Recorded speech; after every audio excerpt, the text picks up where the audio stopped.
the British mandate leaders to push them into the state called Israel. The same gang members. Why did they approach the fucking Hitler to get help from a Hitler when they knew the Hitler is about to put their people in the fucking ovens to turn them into soap? I'll give you the data. I'll put the link in the chat from Lehi Jewish Militia Gang, 1940. How did they approach the Hitler? I'm going to take a screenshot of it, and I'm going to do the research. I promise you that. But I said, Ashton, you can get up here and speak your piece. And again, I thank you for inviting me to your table. Appreciate it. Look, I knew that back then, and I keep saying back then, yes, Israel at the time had the right to defend themselves at the time, but right now, in this time, people are starving.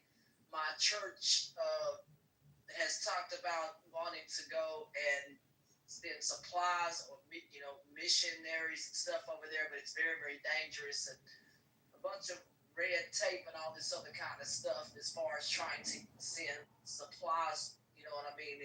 If you can send 70,000 pounds worth of stuff, hey, that's a start. It's a drop in the bucket, but that's what we would, it's what would be offered. It's horrible. Food is nowhere. One guy was carrying flour in a shirt. The conditions are abhorrent over there.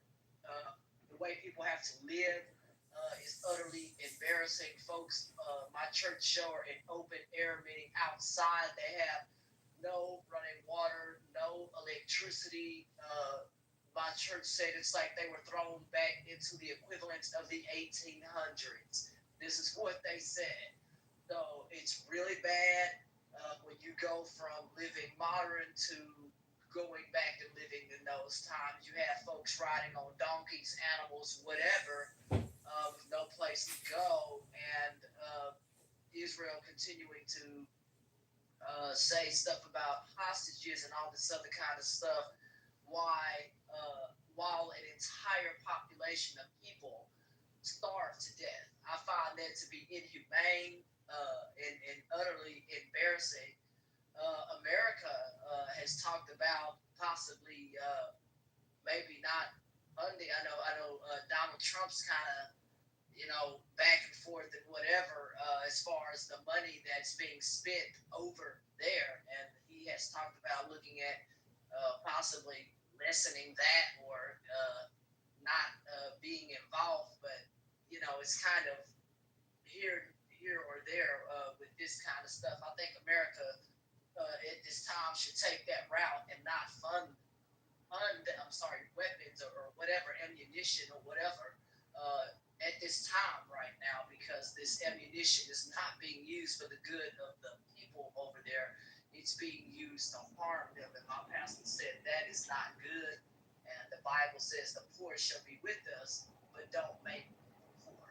And I think what Israel has done has created a famine-like state of starvation, and that cannot stand regardless of what you believe. Having food is a right, my church says. Having water is a right. We're not talking about a luxury or we're talking about the bare necessities for people to live on this earth should be a right. And I don't care if you're Democrat, Republican, whatever, you wouldn't want to be starving and those kinds of things. Set aside political whatever. I don't know what people are or whatever.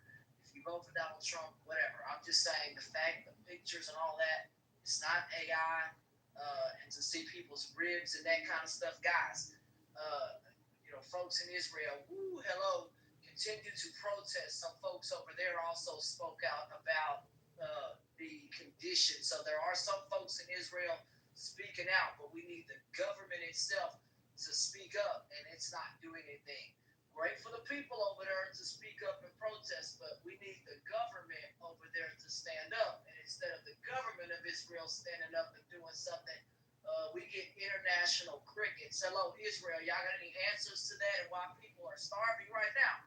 Y'all have anybody from Israel or any of those places? Because it's kind of reminding me of the Russia thing when they took out Crimea. It's kind of the same kind of effect, and those people were left to to essentially starve or flee. So, what's your thoughts? It's really embarrassing. Anybody from Israel in here, or or have any? Pro-Israel. Yeah, because it's embarrassing to see people starving, regardless of folks being Democrat or Republican. The pictures that we saw the other night, uh, it was really bad. I mean, you see them on this big old giant screen. I mean, guys, I just don't know what people have to say for themselves, including in your own provinces over there. Provinces, people have been protesting over there, saying to put an end to that and get the hostages out. Uh, not bomb the place into oblivion. I even think some of your people over there have spoken out. But where's the government? And why isn't the government speaking up? Yes, the people can protest, but why isn't the government, trying to put a stop to, or someone there step in Ashton, to put an end to but this? what Go are we ahead. doing as Americans? Our tax dollars are funding this through and through. I think we should stop funding. I think we should stop funding that. And Donald Trump made. I'm Why not. are we doing this as Americans are protesting against it? A lot of Americans have spoke out, and others have tried to. Somebody's racing down the street down here. Good luck. What a dummy. But what I can tell you is, I think at the end of the day, we as Americans right now need to stop funding it. That's what America needs to stand up and call for to defund. I'm not going to explain this. Maybe defunding Israel's use of our weapons. I don't know about other parts of the world or whatever they're doing, but America needs to find a way to cut this out of its budget and stop funding a war to nowhere. That's kind of the way Ashley explained it. He said it's like a war to nowhere because the people that are on that land, they're not trying to fight you. They're trying to survive and live, and they're kind of caught up in the crossfire, and that's not fair. That an entire population of people are punished for the And few, is the 50% way are you children. explain. 50% are children. I'm sorry, repeat that again. 50% of them are children. 50%. So even with kids and even all of that, the population is not out here trying to attack Israel at this time.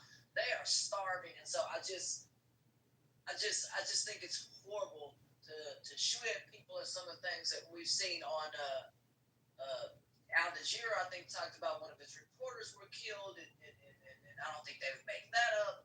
There's BBC and some of the stuff that they reported about conditions and stuff like that. There have been churches in the Dallas-Fort Worth area where some volunteers and folks flew back. Doctors talked about the conditions that was on some of the news out here. So I don't think these people are making this stuff up.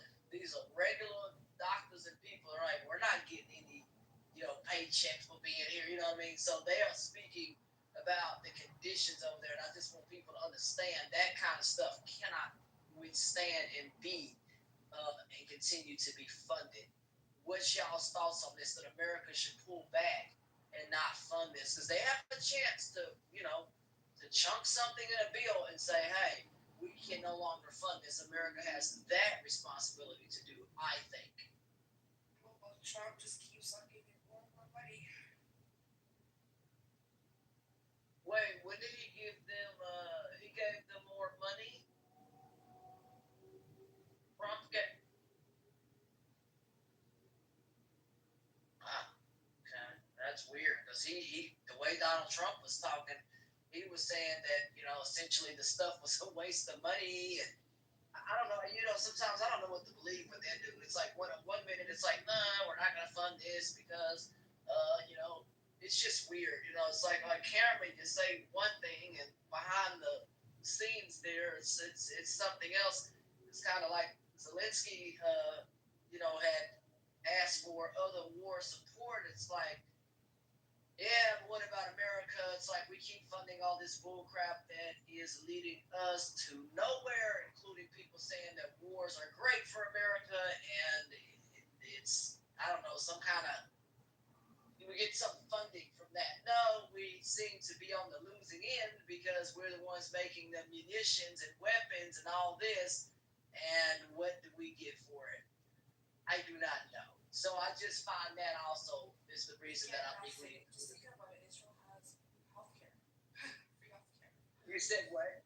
Repeat that again. Israel has free healthcare. We don't. Think about how much our No, I gotta pay for it. No, we don't do it. We don't. Oh, you don't pay that premium here in the United States. You won't be getting very many places. I'm just gonna tell you, it's not free, but you do have to pay some kind of premium. Is that what you're saying?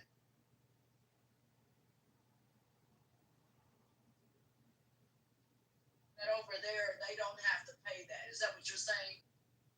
They don't have to pay any of that weird stuff. They're lucky. Wow.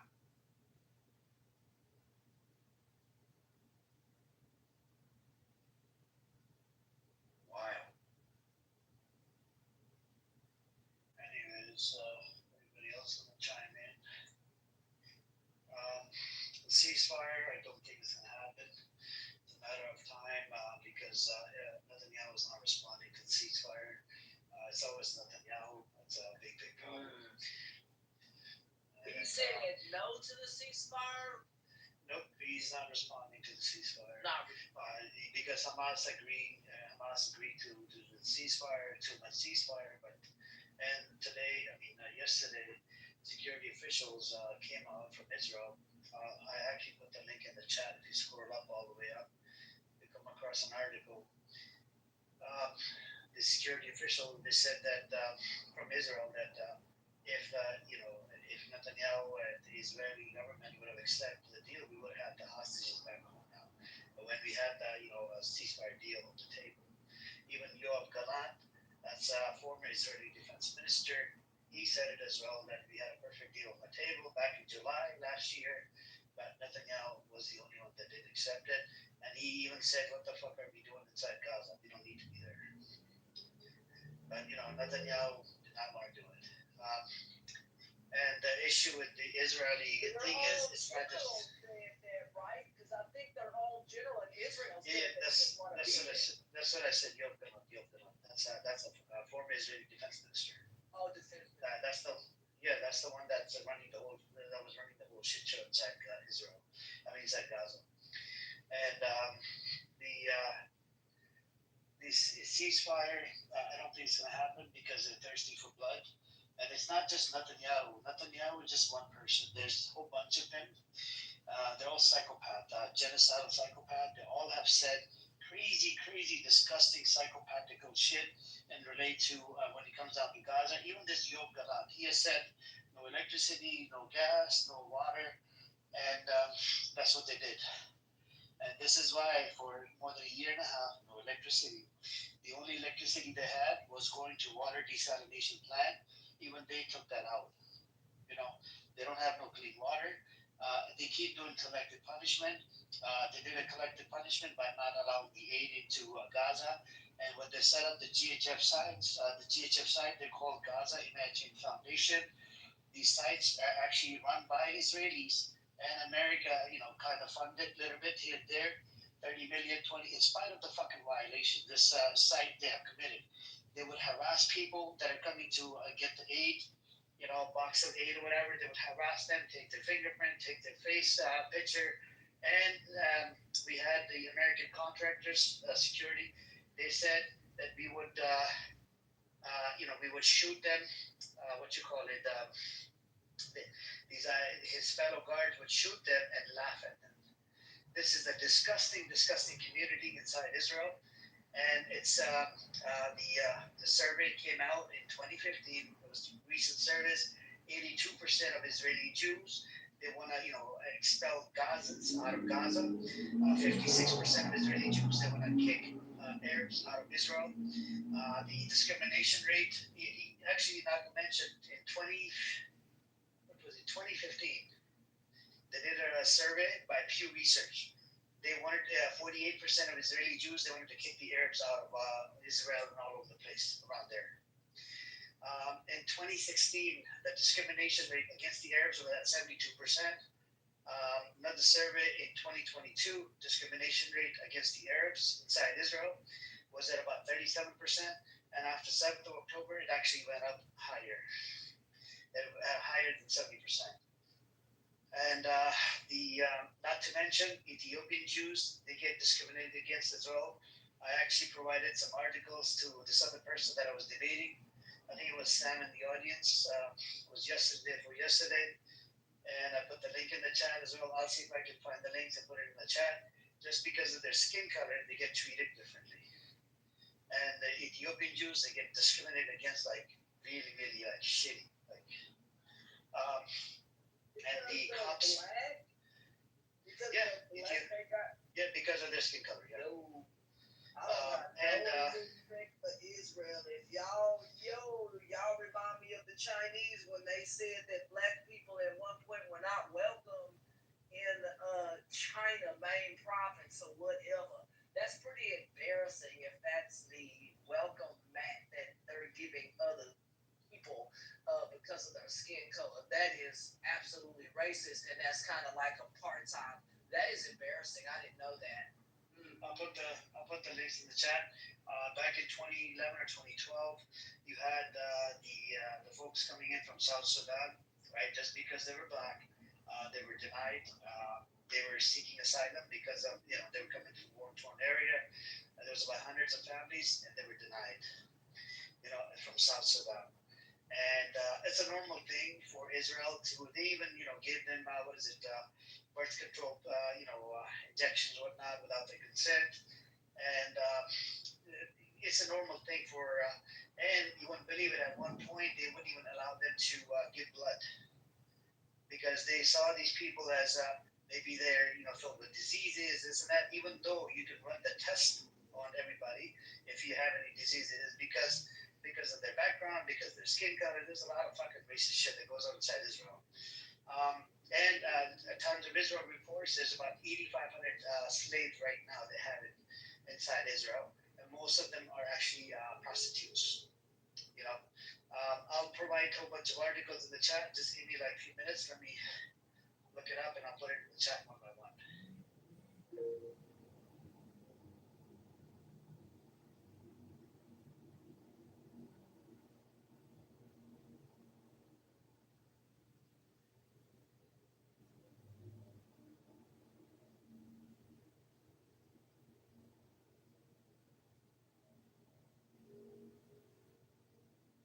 Yeah, this stuff is it's not good to have racism lumped on top of creating a war on people at this time that are starving and not letting aid. And I just want people to think, man, when you're hungry, but I don't know. I don't want to say starving in America because I don't. I'm trying to be careful because I don't know if people in this country that are starving. This kind of starving is, your body, rejecting certain food and a bunch of other things. When someone's starving, you can't just introduce food right away to them. Food has to be kind of fed to people, kind of like a soup almost. Because even with the homeless, some people who were on the streets, they were not starving, but even then we couldn't just introduce like a steak or something to them. They had to eat soup and then kind of work their way up to solid foods and all that kind of stuff. So those are the issues I think those folks are dealing with over there. And that is absolutely embarrassing, regardless of what you believe, where you come from, rich or poor or different. Food and water is a necessity to me. And like I said before, yes, Israel at the time had the right to defend themselves, but this is no longer defending yourself. This is creating conditions that nobody should have to be forced to sleep outside. Come on now.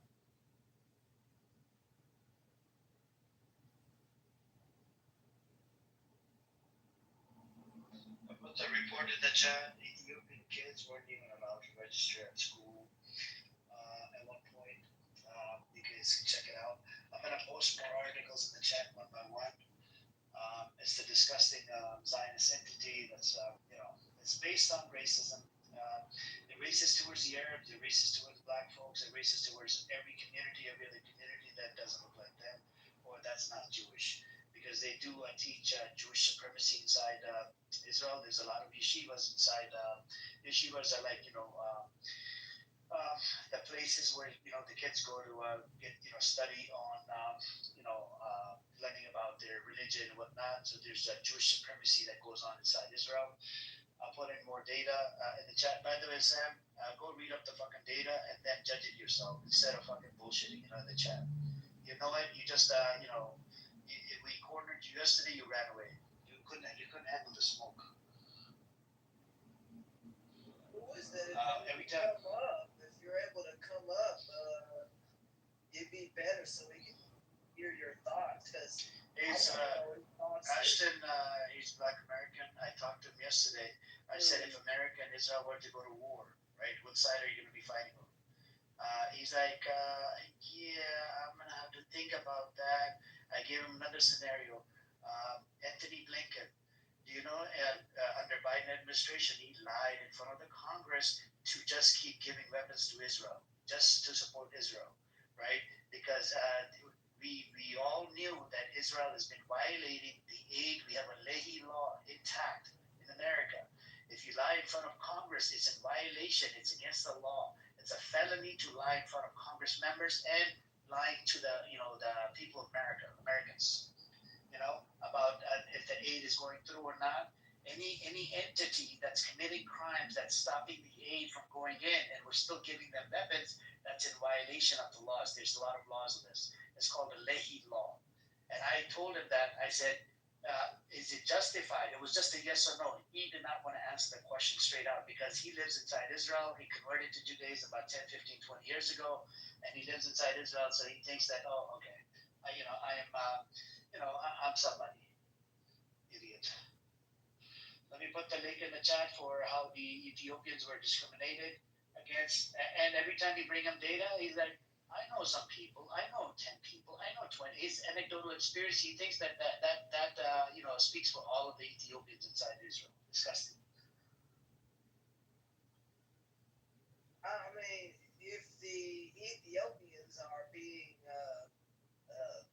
persecuted because of their skin color, I can absolutely believe that as an African American, so or anybody that is minority that has dealt with any form of racism or discrimination around the world, it may not exist like what we deal with in America, but it may exist in other ways by not allowing folks to go to school or whatever. That is not good either, to keep people from learning or going to have an education just based on their skin color, not because they did anything, right? It's kind of like Martin Luther King, to judge people by their character and not just simply because of the way they look. And I think we've lost a lot of that over there in Israel. We got to start judging people based on what they do.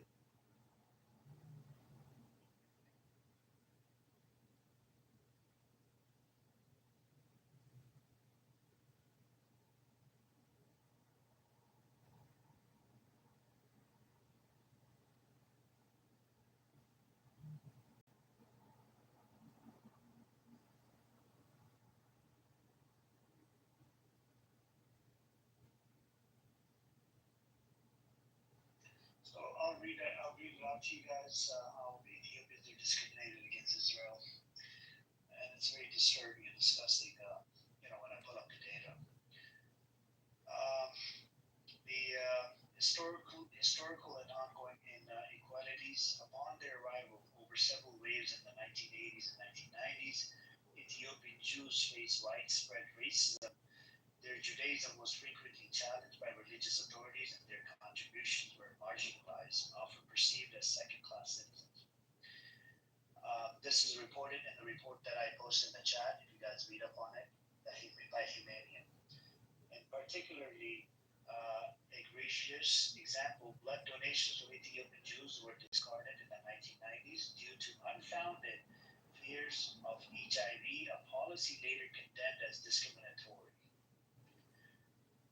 socioeconomic disparities. Poverty remains widespread. Roughly 50% of Ethiopian Israelis live below the poverty line, and 63% rely on government assistance. Employment disparities persist, especially for women, though their workforce participation grew to 75% by 2016. Ethiopian Israeli women earn significantly less than peers, predominantly in low wage positions. Educational gaps are narrowing. The 2023-2024 data shows that Ethiopian Israeli students matriculation eligibility 93.4% now nearly matches that of peers 95.2%, though performance disparities in advanced university track thresholds remain. Heavy policing and criminal justice. Government data reveals major over policing. Ethiopian minors are arrested and indicted at disproportionately higher rates, up to 3.8 times more than their population share, and adults at nearly twice the rate. Between 2014 and 2017, criminal investigations against Ethiopian Israelis rose by 20%, even while they declined overall. Sentencing among youth is also harsher. Ethiopian minors are 3 times more likely to be imprisoned compared to non-immigrant Jewish peers. In response, the 2016 Palmer Commission produced a 71-point integration plan with a multi-million shekel funding aimed at addressing socioeconomic and educational disparities.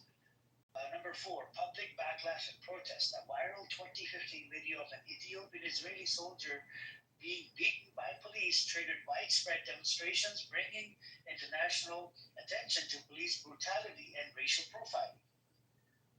In 2019, the fatal shooting of Yehuda Biedga, an Ethiopian Israeli man with mental health issues, sparked new waves of protests, reigniting frustration over violence and systematic neglect. Number 5, complaints and legal interventions. 2021, the Justice Ministry recorded 458 complaints of racism. Ethiopians and Arabs were the most frequent complainants, each accounting for 24% of cases. Legal reforms have also been introduced. Lawyers were instructed to report discriminatory practices by law enforcement, and the unit was established within the Ministry of Justice to receive and investigate complaints, 1/4 of which came from Ethiopian Israelis. 1/4 meaning 25% of fucking complaints.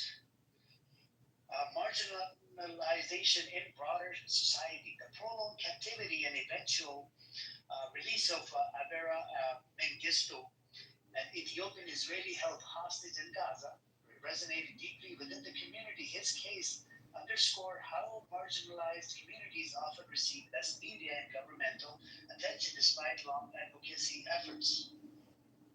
So, here you guys have it, and I put the link in the chat for Humanium, and let me see. I'll read that out as well. Let me see. Where's the report?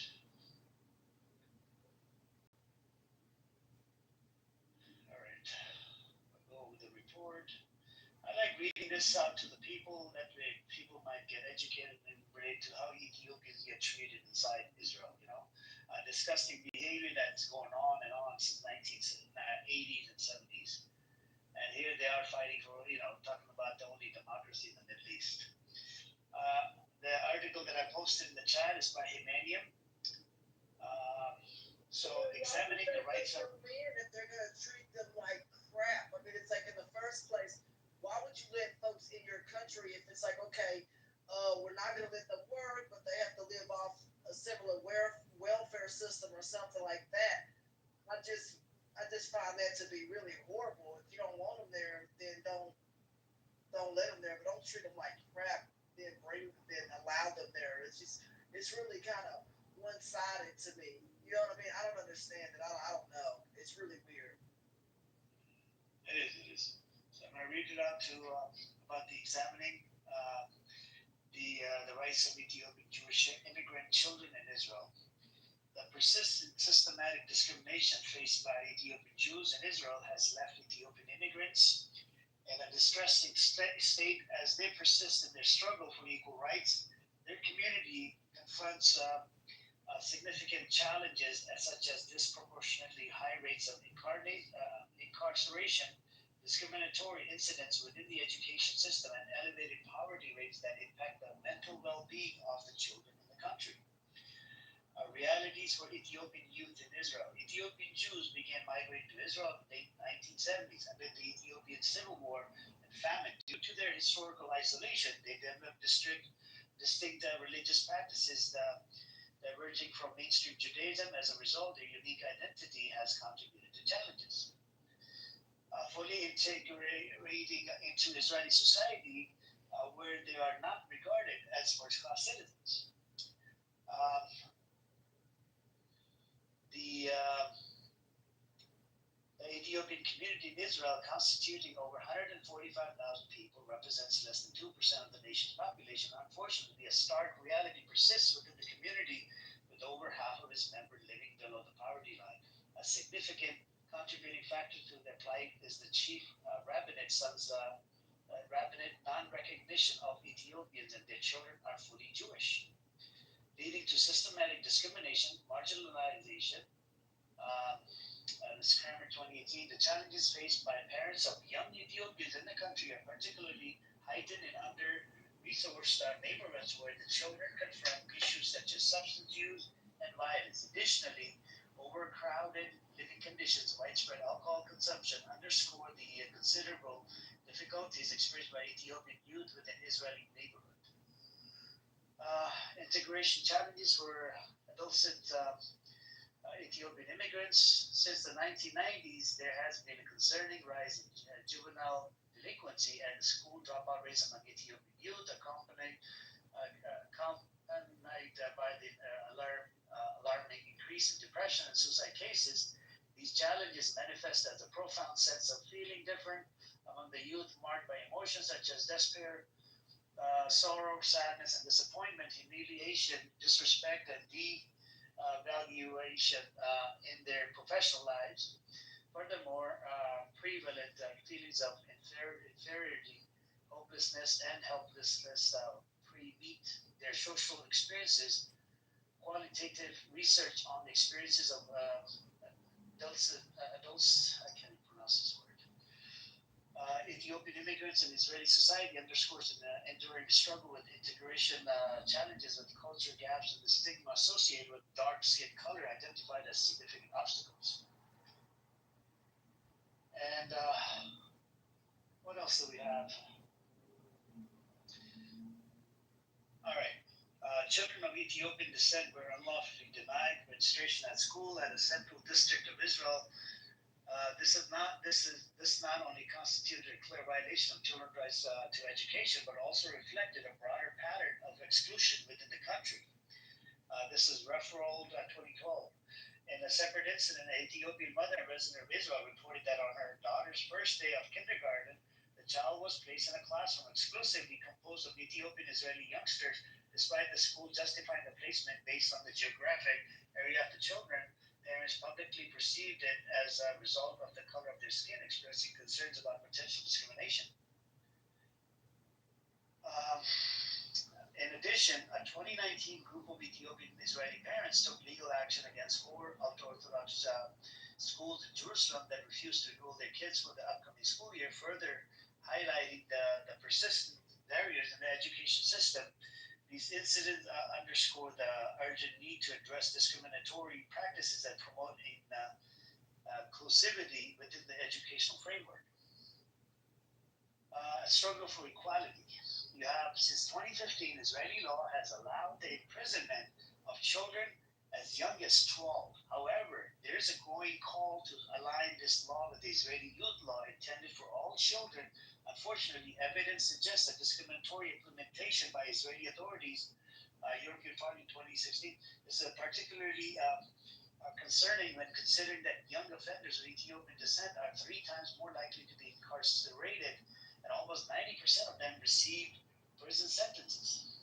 Moreover, the disparity is exemplified by the complete denial of rights to Palestinian children from the moment of arrest to the conclusion of legal proceedings, European Parliament 2016. In a separate incident in 2019, the tragic, tragic shooting of Solomon Tika, an unarmed Ethiopian teenager, further underscored the difficulties Ethiopian children face in the country. This incident shed light on broader challenges experienced by Ethiopian Jews, particularly children, including the disproportionately elevated levels of police stop, search, and arrests. The UN committee has consistently expressed concerns about the implementation of discriminatory laws affecting the Ethiopian children, but also Palestinians, Arab Israelis, and Bedouins. What's particularly troubling is the implementation of two distinct legal systems that result in de facto segregation and also contribute to inequality in the rights between Israeli children and those from diverse backgrounds. So you guys can read up this report more. I don't want to dive into it more, but it's full of content. It has a lot of data in there. It's from Humanium, and it has references to it. And then if you ask Sam in the audience, he lives inside Israel. He's happy with it. He doesn't see any of this racism that goes on. If he comes up, he's just gonna justify. Nope, no, it doesn't happen. Doesn't happen. We did corner him the other day, and he couldn't answer any fucking questions. The Sam right here, this guy Sam, he lives inside Israel. He's from America, but you know,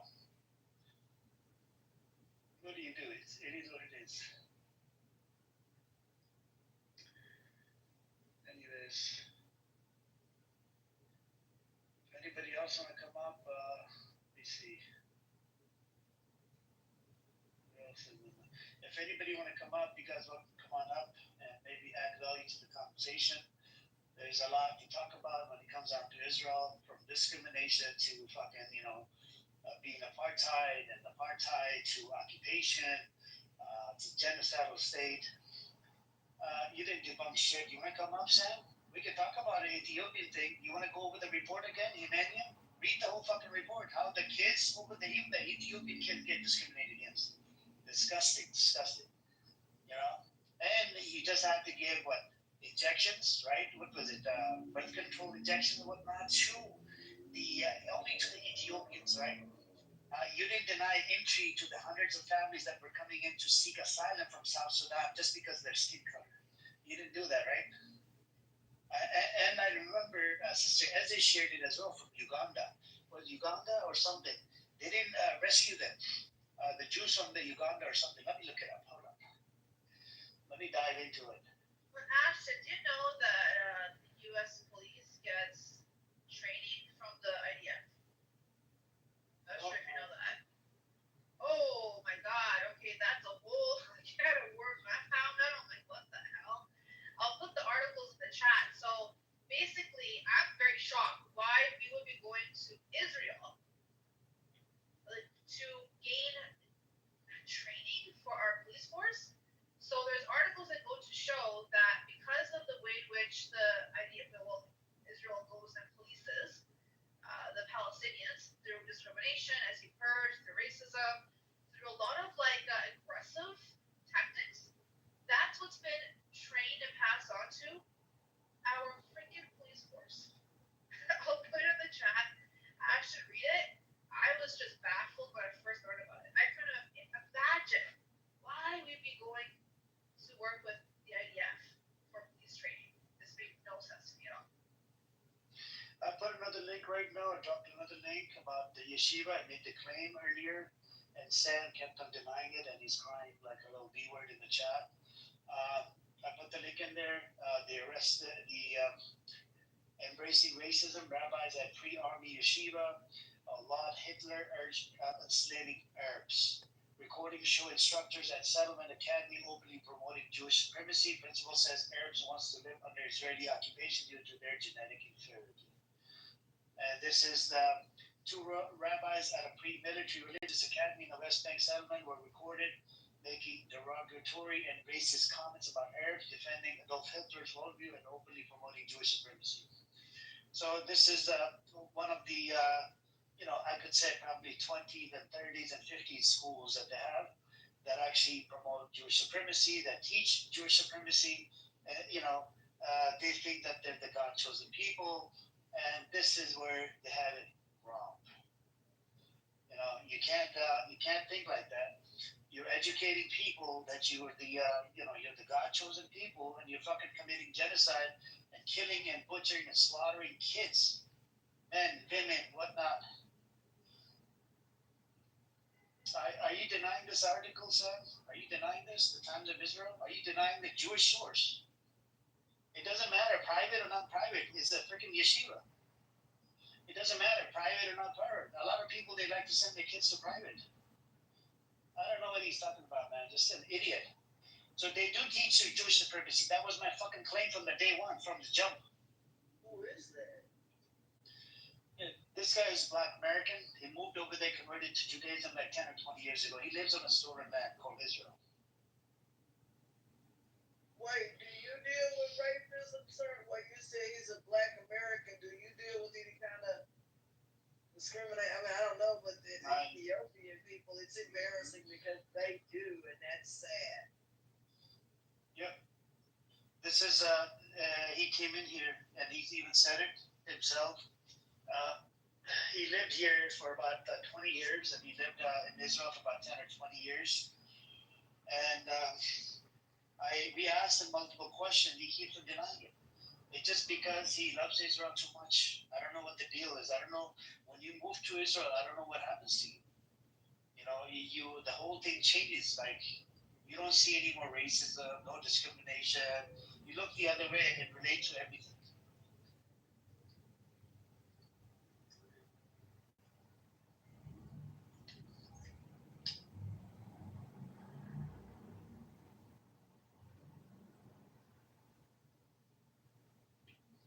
Hey, what's up, Omar? How you doing, bro?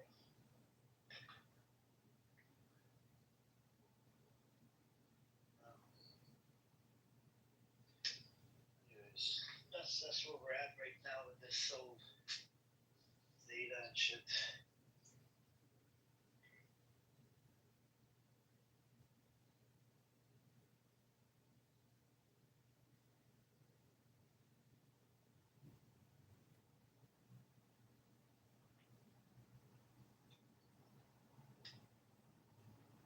Yep.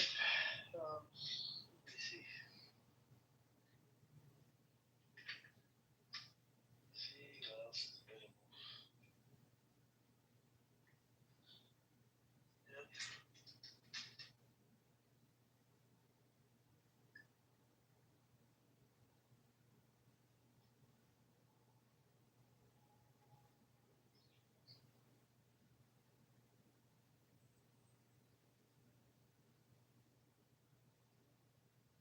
All right. So yep. We talked about the yeshivas, and there's a lot of stuff to talk about when it comes down to Israel. The West Bank is basically apartheid. You got two sets of laws for two groups of people, for Palestinians and for Israeli settlers, the one that that live on the land.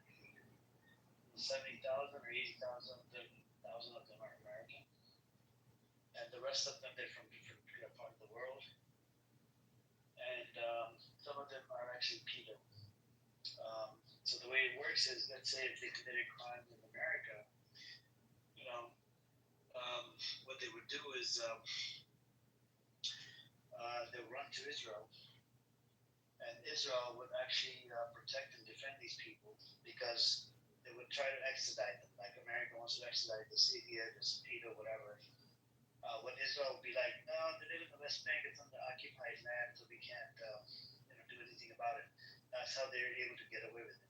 The other way that they get away with it is you have, a medical, the head of medical, government, the agency, whoever's running that medical department, they'll jump in and they'll, write you a freaking letter that you're not okay in the head or whatever bullshit, because it happened. I'll share one case with you guys. There's this one lady, she was working at a Jewish, what's it called? She was working at a Jewish religious school inside Australia. She molested about 50 kids or 40 kids. She ran over to Israel, and when she went to Israel, there's a head of medical department. was in on it and got her the letter certification that she's not okay in the head, whatever bullshit. And it took Australia almost 200 hours of service, and it took them almost 5 or 7 years to get it extradited, freaking to back to Australia. Australia had to freaking spend 200 hours, on to investigate and prove that she's okay in the head. About 6 or 7 years later. This is how disgusting the system is. Even the head, the medical guy was in on it. One of the ministers. That's disturbing, man. Just because she's Jewish, they'll let her slide. You have a pedophile walking on the streets of Israel, Tel Aviv.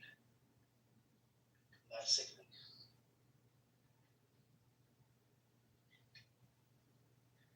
I don't know, man. And then we had a recent case in Las Vegas. The guy is literally accused of fucking pedophilia behavior. He runs over to, the state attorney. She's an Israeli Jew. She got him off the fucking hook. And guess what she did? She got him off the hook. He came back out, walked on the streets of Vegas, and packed up his bags, and then he left back to Israel. And there was about 8 guys that were arrested. Only this one was able to leave. Because what? Because he works right under Netanyahu. And they think they're above fucking law. Right? Again, with the Jewish supremacy, that I'm the chosen one, I get the upper hand. There's no laws that can go against me. I'm above the law. Disgusting. And then this pedophile works right under Netanyahu. Disgusting.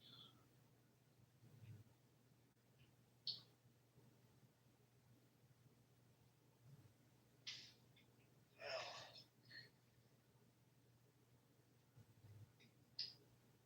anyways, what else is new with you guys? Let me see.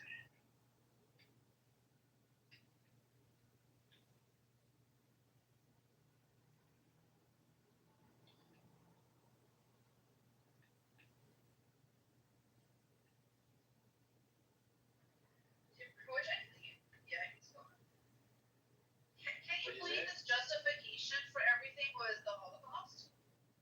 And because I have a nice Jewish dentist? Like, what the fuck?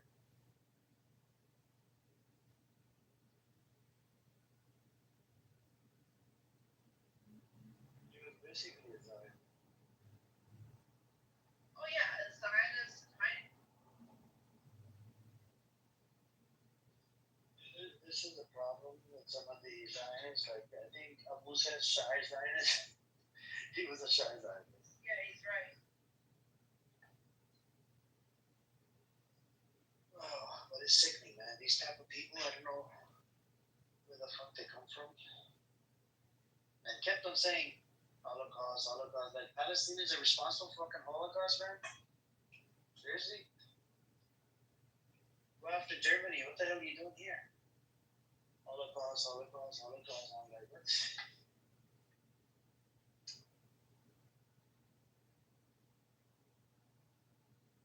Anyways.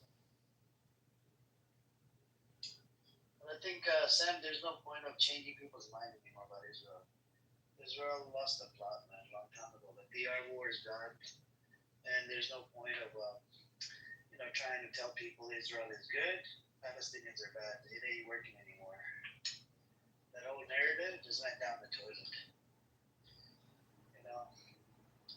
And now they're known as baby killers. That's it.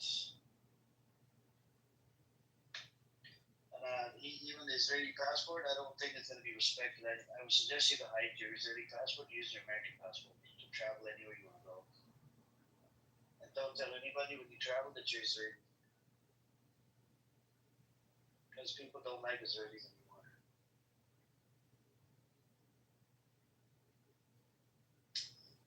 It's a disgusting behavior, man. Comes out.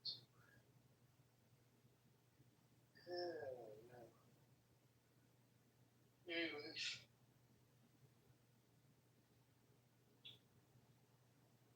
Let's see.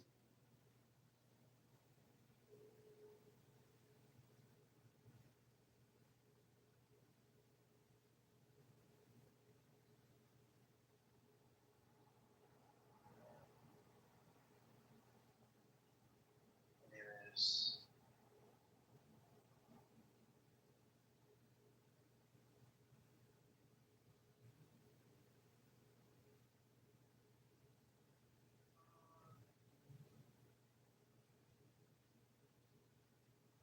Alright.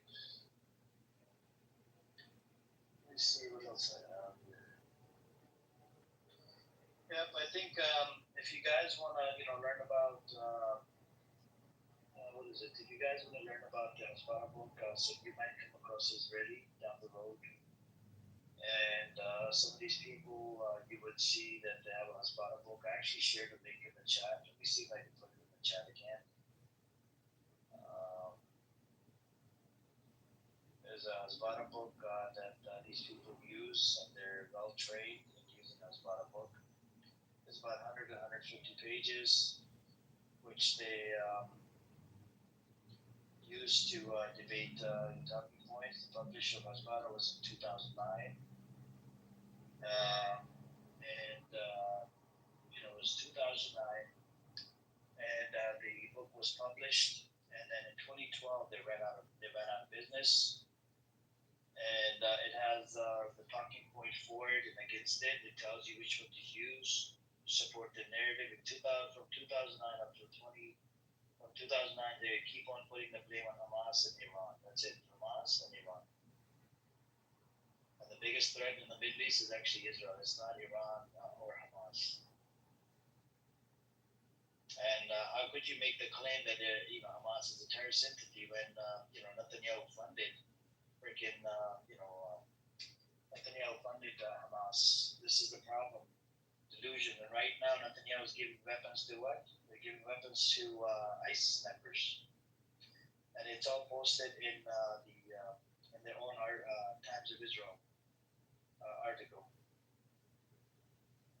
Let me put the link in the chat.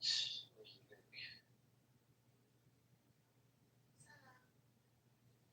What's up with the ocean?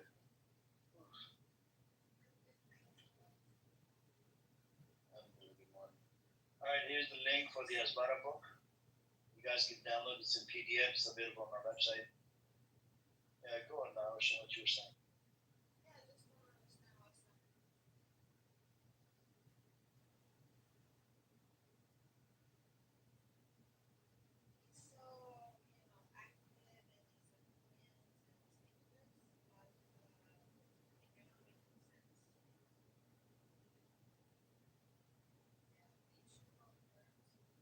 I turned up the hand raising, Sam. If you want to come up, So the ocean. He's not here to learn. He's here to spread bullshit, propaganda. Yep. But he can't do it because we're speaking, and the voice actually is more powerful than writing in the chat. I posted the link in the chat. This is a Hasbara book.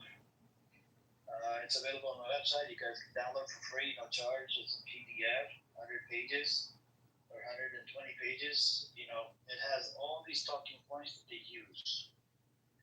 And it even talks about two-state solution, a whole bunch of other shit. Netanyahu denied the two-state solution more than 2 times. And, they do not want the two-state. If they want peace in the Middle East, they would do the two-state, but then there would be no more peace inside their state called Israel because they're always fighting each other. You see what I'm saying? And this is not, and I believe there's a big curse upon them. Hey, what's up, Aziz? And everybody, salam alaikum. I send you an invite, Aziz, if you want to come on.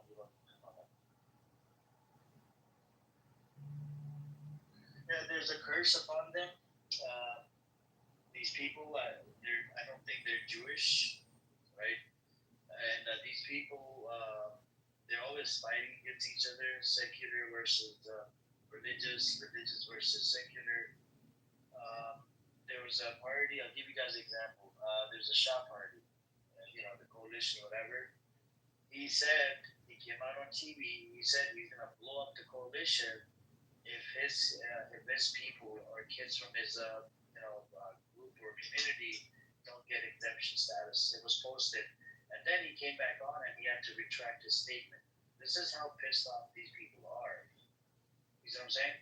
They're ready to blow up the fucking, whatever coalition or whatever. This is the just crazy part about that.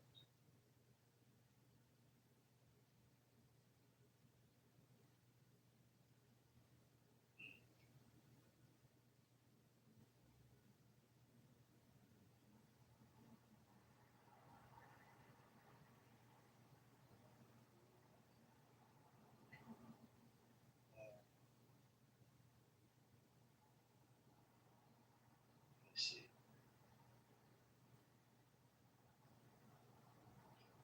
Let's see.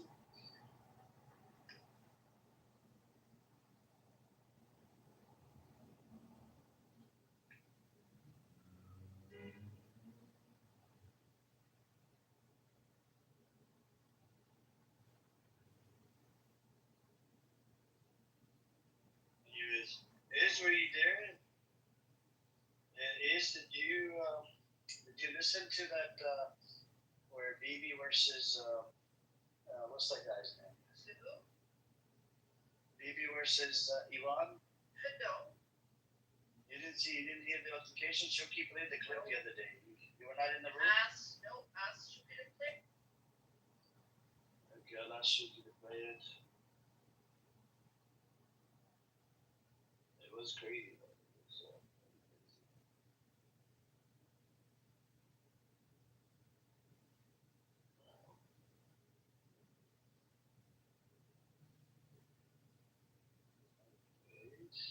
Let's see. Let us see.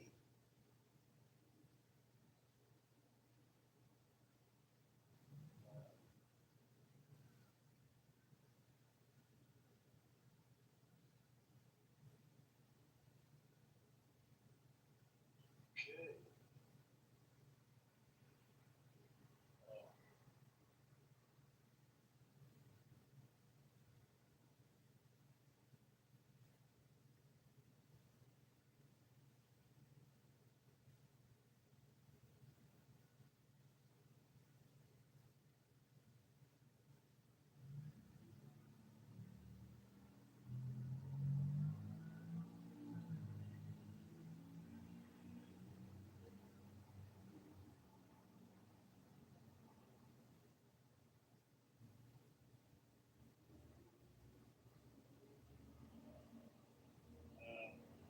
Let me ask Shuki to come in and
all right, I think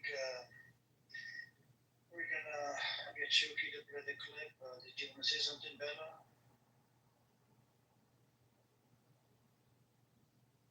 Did you want to say something, Bella? Are you there? No? Wani, did you want to say something before I get Shuki to play the clip?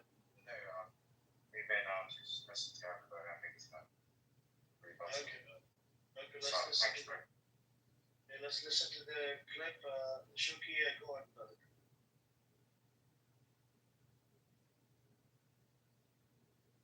It is a fascinating room. After 28 days of Clubhouse, this is a very nice welcome. Fascinating people, fascinating room. Same shit, different day. It's a high IQ room. Oh yeah. It's interesting how you have brown people supporting Israel. That's funny. Who was the Tanya? Who was that? Who is that? We have Daniel, we have Pepe, we have Like he's Isa, I don't we know. have Iwan. It seems like we have a lot of confirmed dick suckers in here. Like, I'm just saying. Dude, what are you talking about?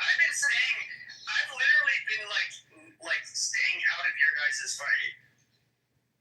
Yeah, you've been. Is there a correlation between being a Zionist and like a dick sucker? Is that someone ever studied? I'm a Zionist. Do we have a bell curve on that one? Or is that yet? I'm a Zionist, obviously. I'm a Zionist I anti-Semite. mean, Daniel, you're a confirmed dick sucker, so like that's not you're Yeah, I part of know, the bell right? curve. Oh my goodness. So I was on a phone call. So How did Ewan's attempt again to try to assassinate my character? How did it go? So, why don't you guys honestly judge? It's like an assassination of character, You're a baby. drama queen. I'm a drama queen. You love it. Yeah. It's ended that I'm around retards. So if everybody can mute up, I'll tell you how this all started. Because Ewan has the height, like the IQ of a fucking snail. So I said, listen, Ewan, stop attacking Muslims in my room because you don't know how to defend it properly. So he keeps going on and he argued with me for an hour how he wants to attack Muslims and their religion. And I said, you're not that bright. Stop doing it. It's a bad look for my room. And he kept arguing. I think you're making a big mistake, baby. Like stupid shit like this guy, right? So then he goes to another room. This actually did happen in my room. There's people here that heard it, okay? So I said, stop talking about it. I don't want you to keep attacking the Muslim religion. You're dumb. You don't know how to fucking defend it. If you did, it'd be a different story. But you have the IQ of a fucking snail. So then he goes into another room. And resistance is a fucking Just vicious for animal. reference, what is the IQ? Another room. So hold on. So resistance is a vicious animal on this happened. He actually, what he did was that day, he came in so calm, and Ewan starts attacking his religion. He said, child sex marriages, like rapes, grooming gangs, and so hold on. So then resistance goes calmly, and I was like, wow, out of a movie. He goes, hey,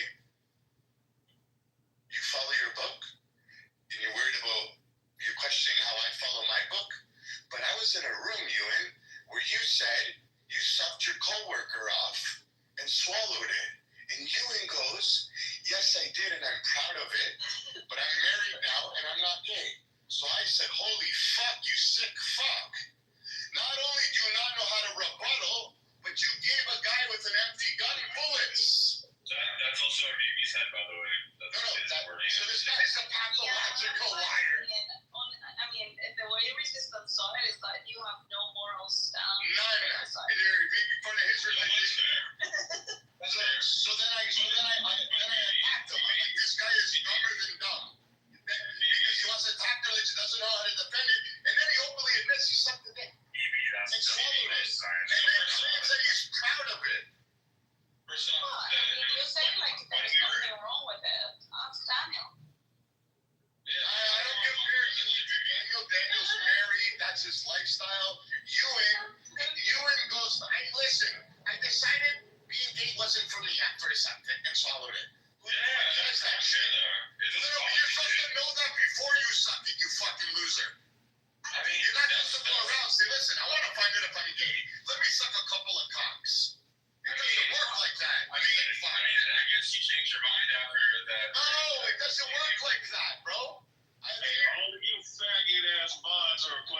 Jackson. I know, it's pretty gay in here right now. Sorry, bro. Yeah, I think that was directed towards you. He was talking about a cocksucker. You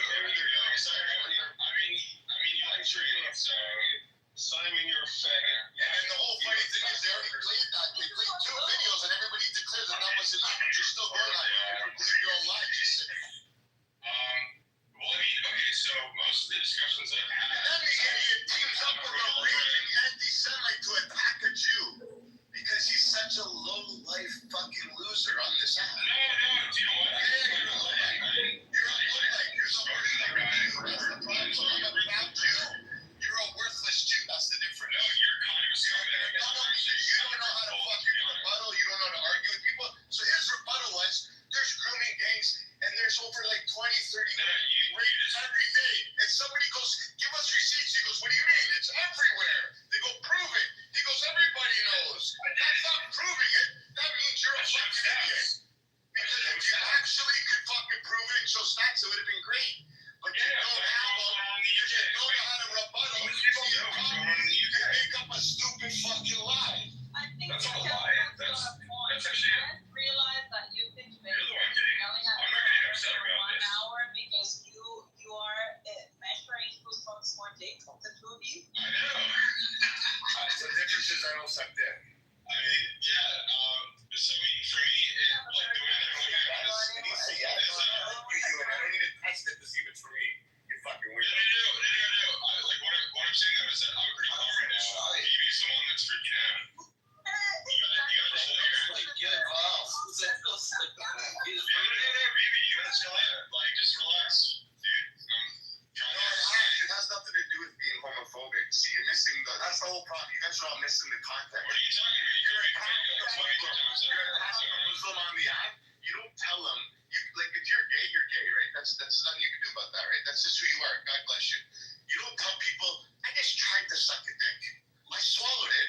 I'm proud of it, but I'm not gay no more. I'm married and I have kids. And he's fighting with the guy that hates boys like a Muslim that hates Jews. Maybe that makes you bisexual. Daniel, do you think Yeah. that Maybe you are bisexual. Daniel, if you No, fall in he's love not. He's with me bisexual. and you leave your husband, aren't you stop being gay? I'm still gay. He's bisexual, man. That's my whole fucking point. And he got extremely offended when I told him that. And he said, no, I'm not. And he started getting angry because he made a room and he said, so what? I sucked it 19 years ago. And he couldn't stop saying it. I'm like, yo, bro, you could have lied about that fucking part. You're like in your 40s. It's like hanging out with trannies. Hold on, let So Daniel talk. I was 19 at the time. No, just ask. What if it's just a dick? No, I think it was, but he swallowed it too. So Yeah, did you, what's it just Yeah, but I'm like, I could give zero.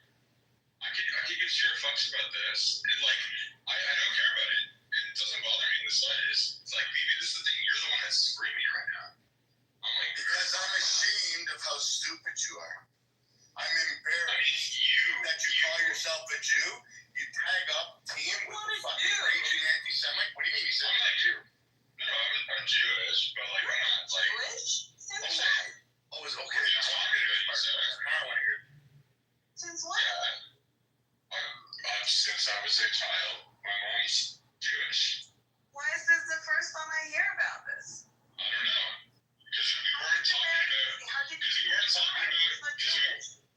Yeah, well, because I don't really follow it anymore. I'm not religiously Jewish. I'm just ethnically Jewish. Like, I don't really follow it at all. They're pulling your Drew card. It seems like people are pulling it out now. You can't. So I'm 4% Jewish. Do I get to say I'm Pending Jewish? further approval. According to my DNA, I have 4% Jewishness in me. Do I claim to be Jewish? Mazel tov. It's not like we have a central database here with you. It's not like we have a central database and can pull people's Jew cards. Yeah, exactly. Do I get a Jew card with 4%? 4% Jewish in you is just a dick. Thank you, Shuki. Appreciate it. I couldn't fucking, put the emojis too much. Just, they crash it out. The update they did with the emojis, bullshit, that emoji shit. guys heard it, it was a shit show between Bibi and Ivan. You know, and they've been going at it with each other, and I don't know what to tell you, man. Just apparently, you know, they're just what you call it. They became enemies. That's what Bibi told me. I asked Bibi about this. Bibi was in here like a few mornings. I mean, 2-3 days ago, and then he told me, he said this is how it started in one of the rooms. He was mocking the religion, and resistance showed up, right? Just like what you guys heard in the video.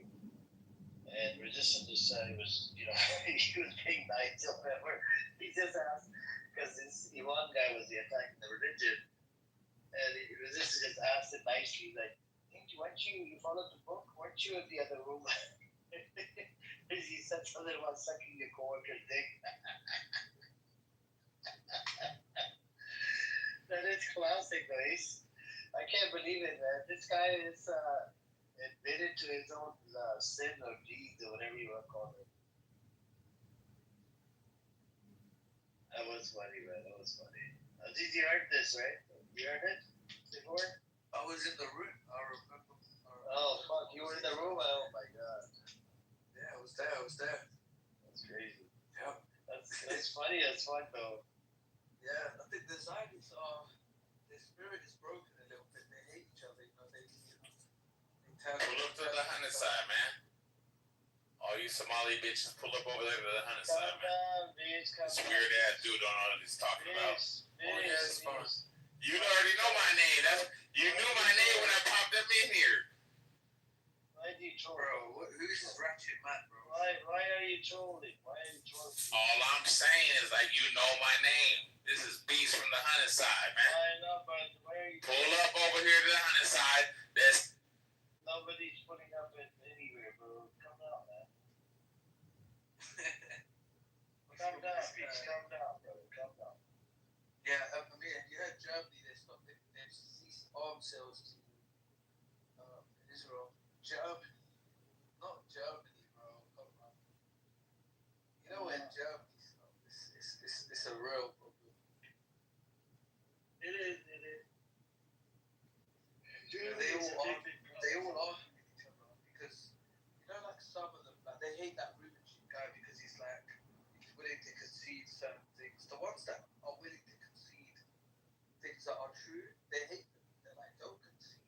No, don't admit the truth in front of these guys. No.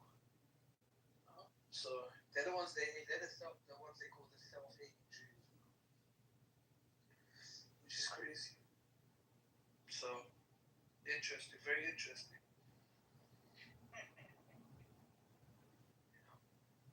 I'm interested to see, you know, because they don't make their big groups. Remember their big groups? It used to be like one of those super churches in America. There'd be like 5,000 people in there, bro. Now, you know, you've got Daniel and Esau and fucking El Normo and fucking Zach. And then the rest are kind of just too embarrassed to even argue. I think Bibi opens the room, doesn't he, every day? Yeah, I think Bibi opens the room, yeah. I don't know what, Bibi is not. He's not too deluded. He has his thoughts, but he's not absolutely delusional. He's not like that. What about He's still obviously desired. Harry? But he's willing to concede something. What about Harry? Harry's IQ is like 19, bro. There's no way this man has an IQ over like 35. As an idiot. I was spoken to this guy. He's just an emotional child, to be fair. And then El Normo, you know, I've heard things, I don't want to get personal with certain people, but I've heard select people on this app, you know, members of their family are no longer Zionists. It's a very touchy subject to people in their actual lives. Be it, nephews, children, they don't subscribe to the Zionist agenda anymore. You know, I know the names of some of these people, I don't want to get personal, but that must be tough. To new generation do not subscribe to. You know? So they must feel like they're losing a grip, and they are. They really are. You know? It's a shame. Yeah, I don't think they need a stable. Yeah, I mean, listen, they did. They were doing okay before. It was. I mean, they can still hang around the region. You know, just avoid Europe. I mean, they had a really bad time in Europe. A lot of the Jews, but yeah, I mean, the Sephardic and Israeli were just hanging around. You know, there was no. You know, they were kind of chilling. It was the Ashkenazi that had a bad time. So maybe just stay away from Europe, or just. I mean, a lot of them are just white passing, just blend in. Don't kill kids and you'll be fine. No, nobody will hate you, I promise. You know? It's kind of a simple formula. I don't understand the unnecessary complexity, you know. Never understood it.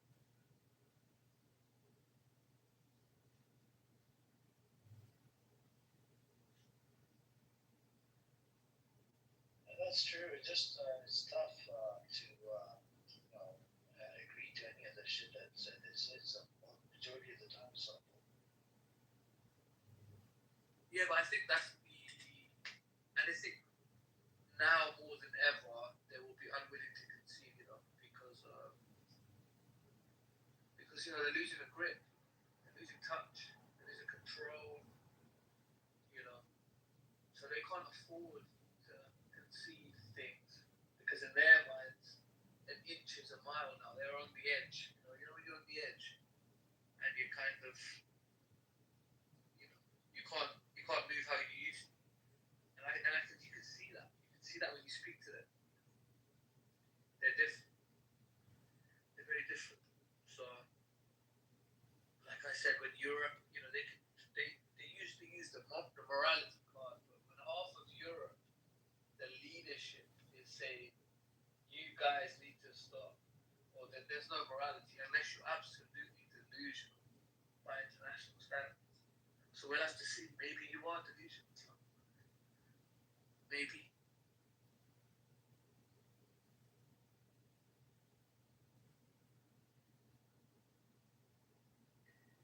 that's true. I think it's possible.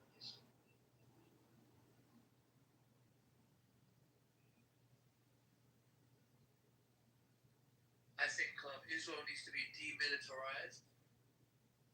I think surrounding nations and even America need to demilitarize Israel. They cannot, you know, function in this manner. They're trying to undermine the democracy as well, which by their constitutional standards or whatever they go by is undemocratic and unconstitutional, and is undermining the state itself. So they, you know, there needs to be intervention. You know, they need to be demilitarized. They can't be trusted in the region. You know, they talk about being the only democracy, but they cannot be trusted in the region.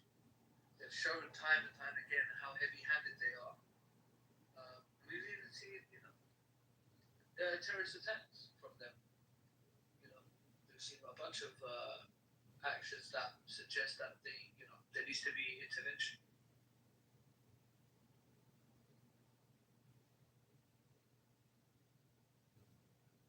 Look at the chat. It says, while you're focusing on Israel, the Muslim religion is the fastest growing. If that religion takes over, we're fucked, especially women. Well, you know, this is the problem, like, I'm not sitting here saying Judaism is theirs and I mean, if I want to, I can frame Judaism as very non-inclusive and what have you. I can do all of what they do with Islam. You know, there just isn't a public campaign. Hang on, forget Islam. What if the atheism takes over the whole world? I mean, a lot of the people inside Israel, the atheists are the ones that are genociding babies. I wonder about that, you know. And yeah, the atheism, the agnosticism, or people that have served in the IDF. I mean, I don't think a lot of them have religion. So the genocide is not large enough, Ray. genocide that they have killed at Harvard University came out, they have killed over 200,000 people. That's not big enough. Yeah, a lot of them are atheists. 1/3 of the population are agnostic atheists inside Israel. They call themselves secular. You should look into it. This is the community of Israel. I don't know if you've been to Israel. And apparently Hitler left his Christian religion as well, by the way.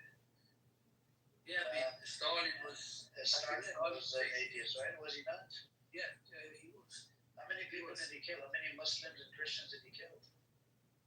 You know, way too many people were But, killed. you know, Bree, by that logic, I think people should join Christianity. I mean, look at who saves them. I mean, they were literally killing Muslim bodies and, Jewish bodies. And they even kicked, the Jews out of Jerusalem. Muslims are the one that brought the Jews back into Jerusalem. And they were protected under Ottoman Empire.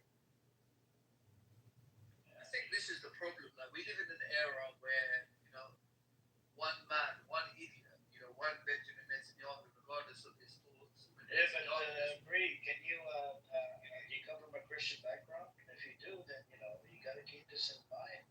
The amount of killings that were done under Christianity, it was really disturbing.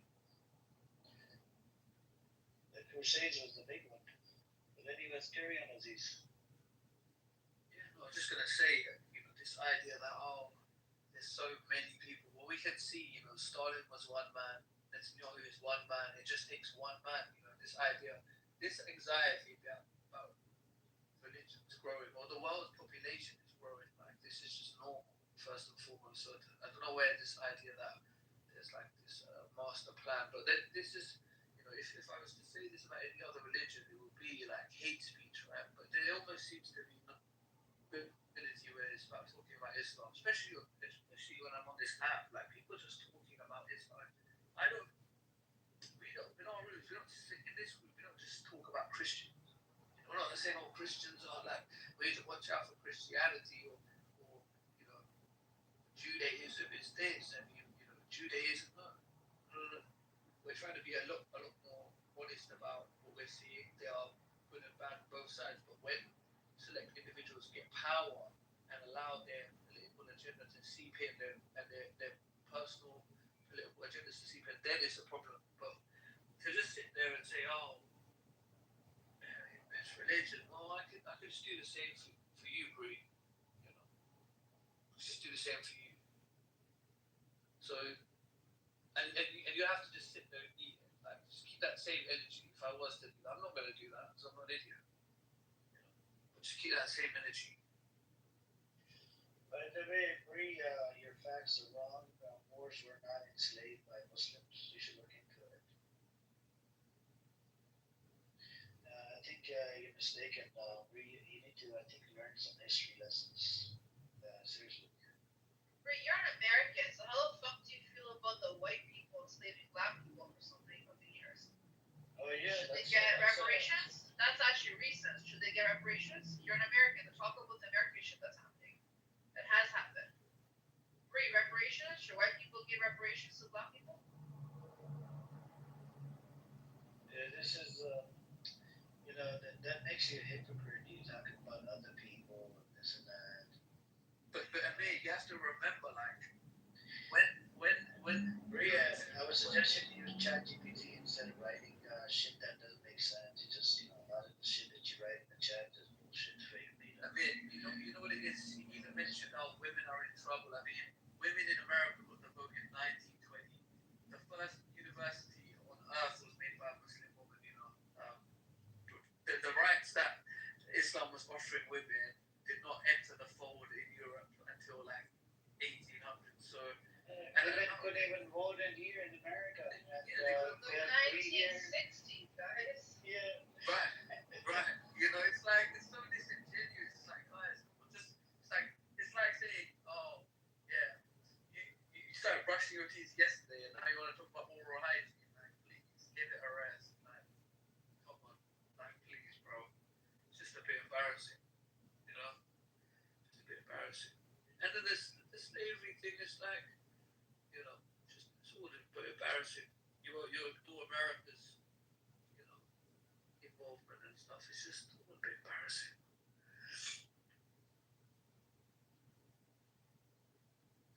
It's just embarrassing.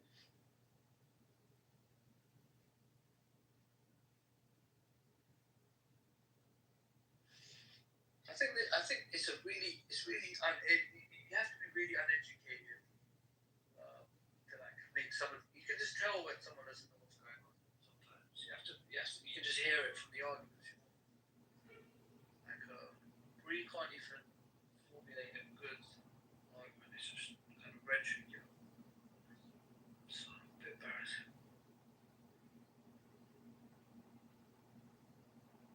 Ray's a Trumper, so she's afraid of the future of women.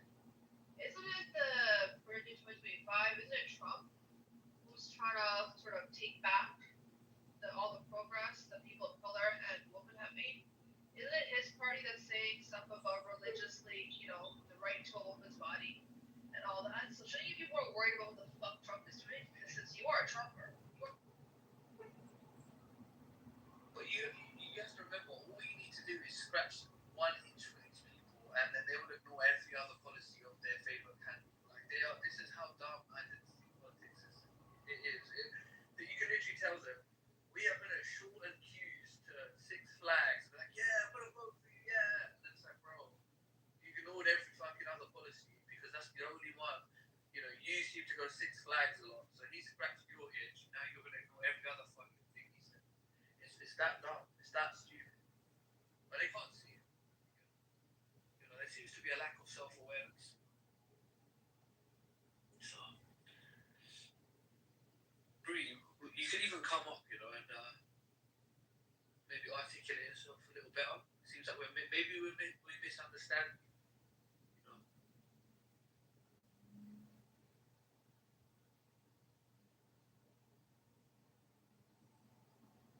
Here is, I think, what else do we have on the chopping block?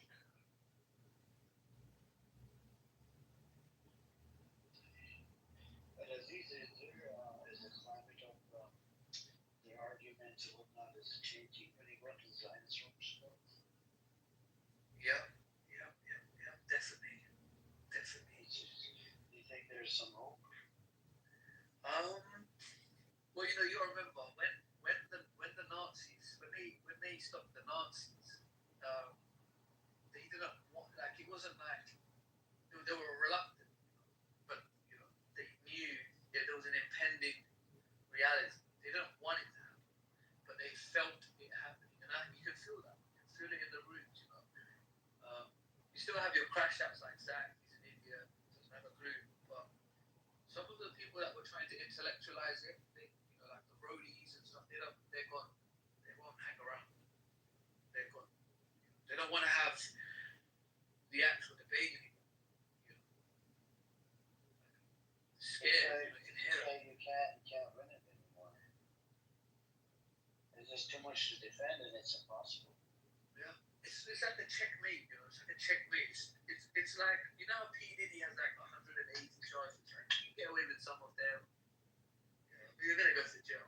Like, it's kind of like, that's kind of where we're at.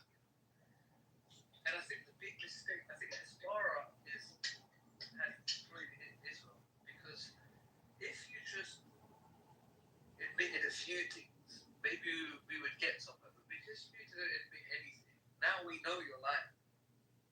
It's too obvious now because you just offended everything. The aid workers, the flour, the Hijab, all of these things you defended. All the blown up hospitals, everything was blown up churches, is an accident. Everything that was wrong was an accident. And then it became too obvious. It became too obvious. And that's where we're at. So when I'm in the rooms, they don't have those same open discussions. They don't want.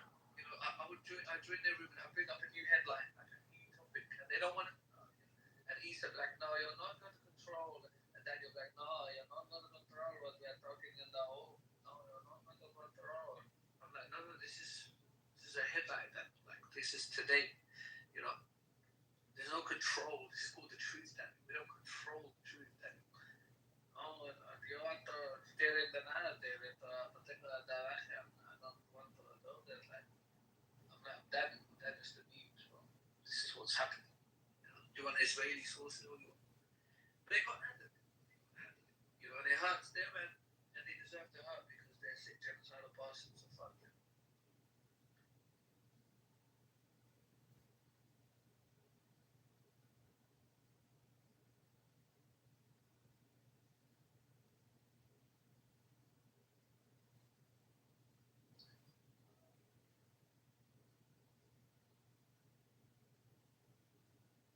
You're too much of a coward to come on stage to have a conversation and said something inflammatory in the comments. So yes, a conversation was had with your cowards. Oh, I'm a nobody baby. Shut the fuck up, Bree. I know exactly who you are. You're a fucking racist. No one can fucking stand you. You breed fucking dogs. Dirty ass dog.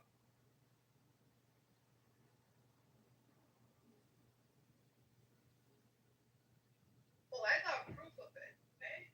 Backyard dog breeder, freaking animal cruelty and death. Yeah, good morning. Why are you wasting your time on some scumbag in the comments like a keyboard warrior? Like, just ignore. Yeah, it's true. She's a fucking. If the person has any courage, they can come up and have a discussion. You're right. Otherwise, She's a coward. insignificant. You've got to let dogs bark in your audience, I guess. What's wrong with dogs? Nothing's wrong with dogs. They just have a purpose. To bark. Barking dogs seldom bite. That's actually very true.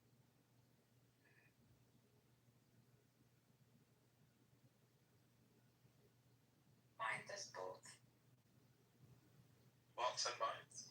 Yeah, sometimes at the same time. Has it bitten you quite a few times? Or? Yeah, we take turns. You take turns, so you bite back? Yeah, I'm on. I actually agree with that concept. Is that? Yeah, I actually agree with that because I agree with other things as well. Similar, for example, Yeah, the baby cries. Yeah. You should cry back at the baby. Right. I have a question for you.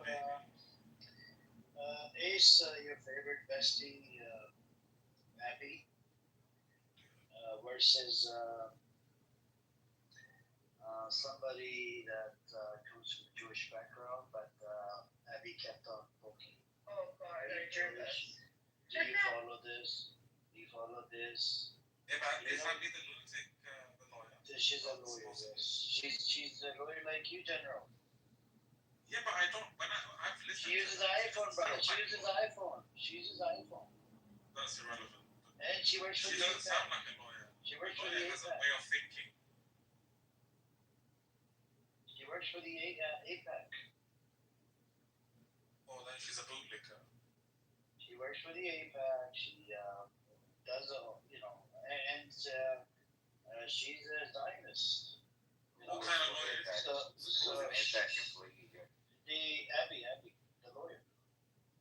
Yeah, well, what kind of lawyer is she? She is a retired lawyer, I think. Isn't she? I don't think she was ever a lawyer. No, she was a lawyer, and then that's what I heard. Criminal. So she has me blocked for no fucking reason, right? The reason why she has me blocked because of running these rooms against Israel.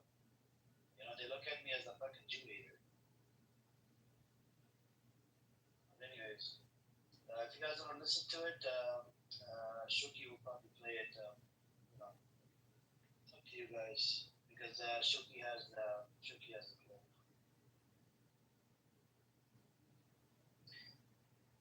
Do you listen to it, Ace and the group here? Whoever won, yeah, if you guys want. I don't know. You guys want to listen to it? Go ahead. Alright, Shuki, you can play it, brother. Thank you.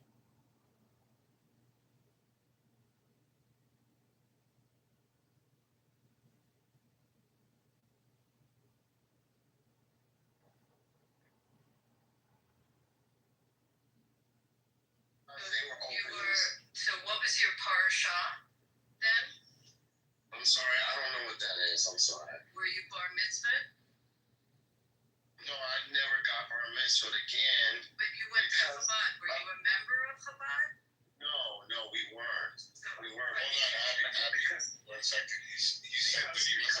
mitzvah because of what?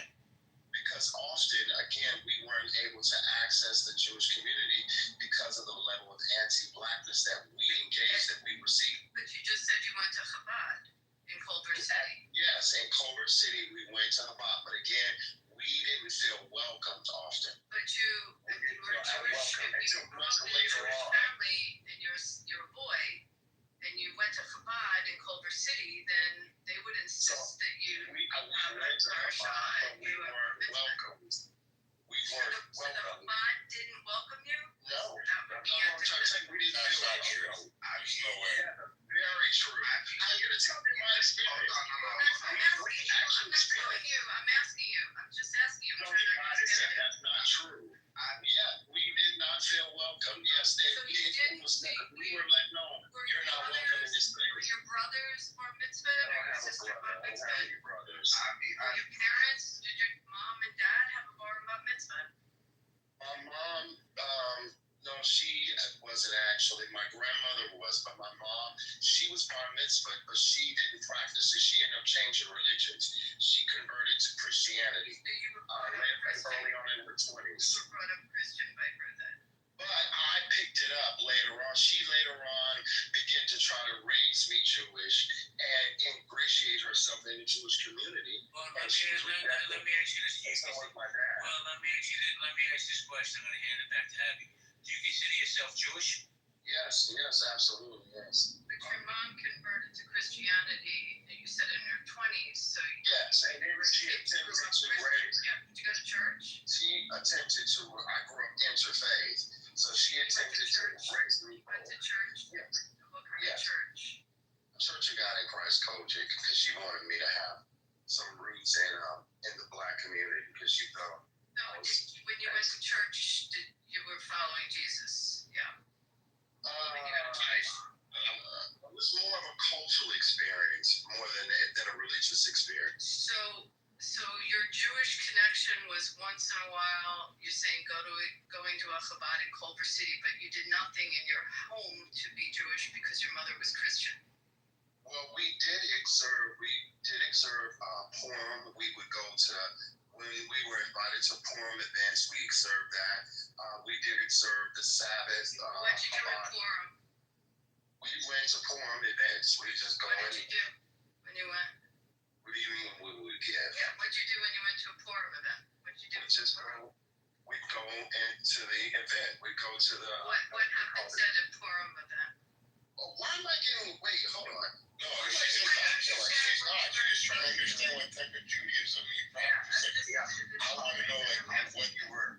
So what happened at the Purim event? Wait, I want to know this. What do you do when you run the word This is another thing that I experienced growing up Jewish, right?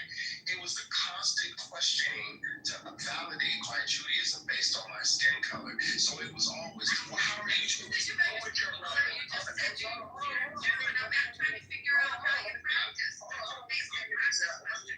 I asked that if somebody is Asian, Calm down. it doesn't matter. Like you, it does. And we're trying to qualify it. Now, No, sir, this is sir, you're making a statement. You're not qualified. Can you allow me to speak? Often what we would do is we would get interrogated, right? How they would ask my mother, like, how are you Jewish? Was your mother Jewish? Was your grandmother Jewish, right? And they would only do this to my mother. They wouldn't do this to anyone else. They would even do it to my stepfather. Are you Jewish? Were your parents Jewish? We would get the third, and this is why we didn't feel welcome, because the constant interrogation, the constant othering, which is what pushed us out of the community and didn't make us comfortable within the community. We lost a lot of connections. In order to be a real Chabad, it would absolutely track your lineage. I mean, that's something that we do. That's Hold on, everybody. Hold on a second. Now I'm going to be as respectful as I can.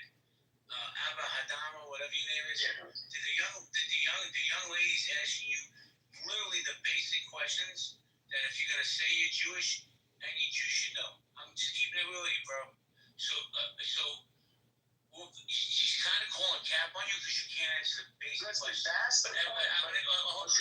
the anti-blackness that exists. No, man, that's a victim mentality that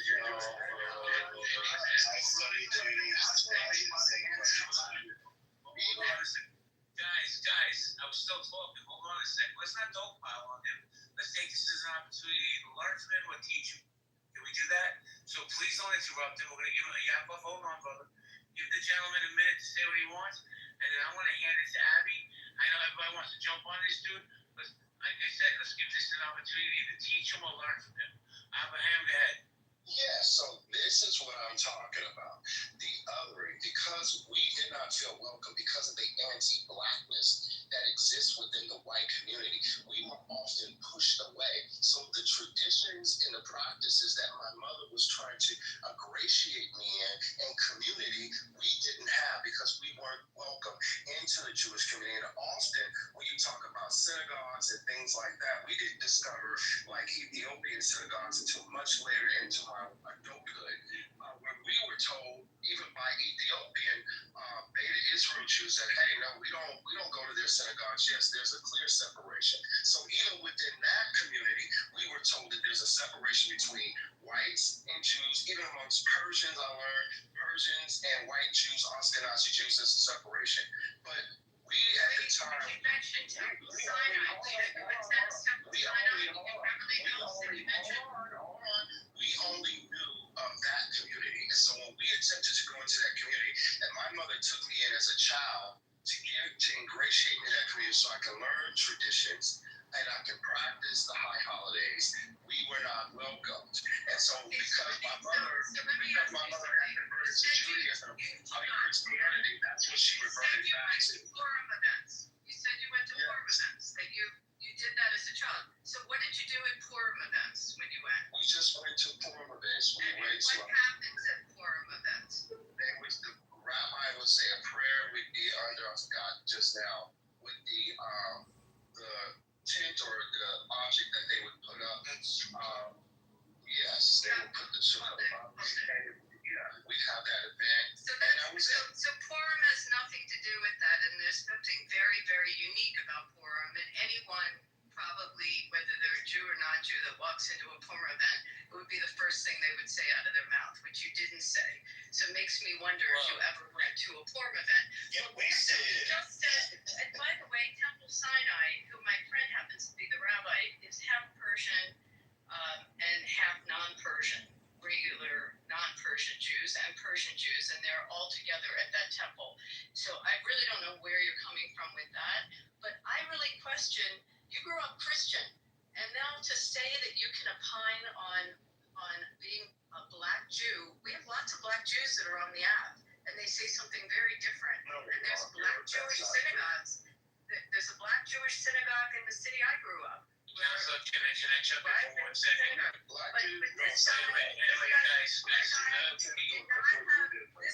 This guy did not know, and he cannot confirm. So when you were Jewish, according to the the anti-blackness, you see what she just did. She, because of my skin color. No, I could. Hold on a second. Guys, hold on. Everybody mute up for a second. And this is what I experienced. You see it live, you see it live, what I experienced. Am I speaking French? Guys, mute up for a second. Okay? Hold on, Rafi, I got you, but I want to go to Alif. Alif, are you there? Aleph, my apologies, I'm a moron. Did you want to chime in? Okay. Yeah, I just wanted to say, as a Jew, I don't care if somebody's black, white, yellow, orange, green, purple, makes no difference to me. Absolutely no difference to me at all.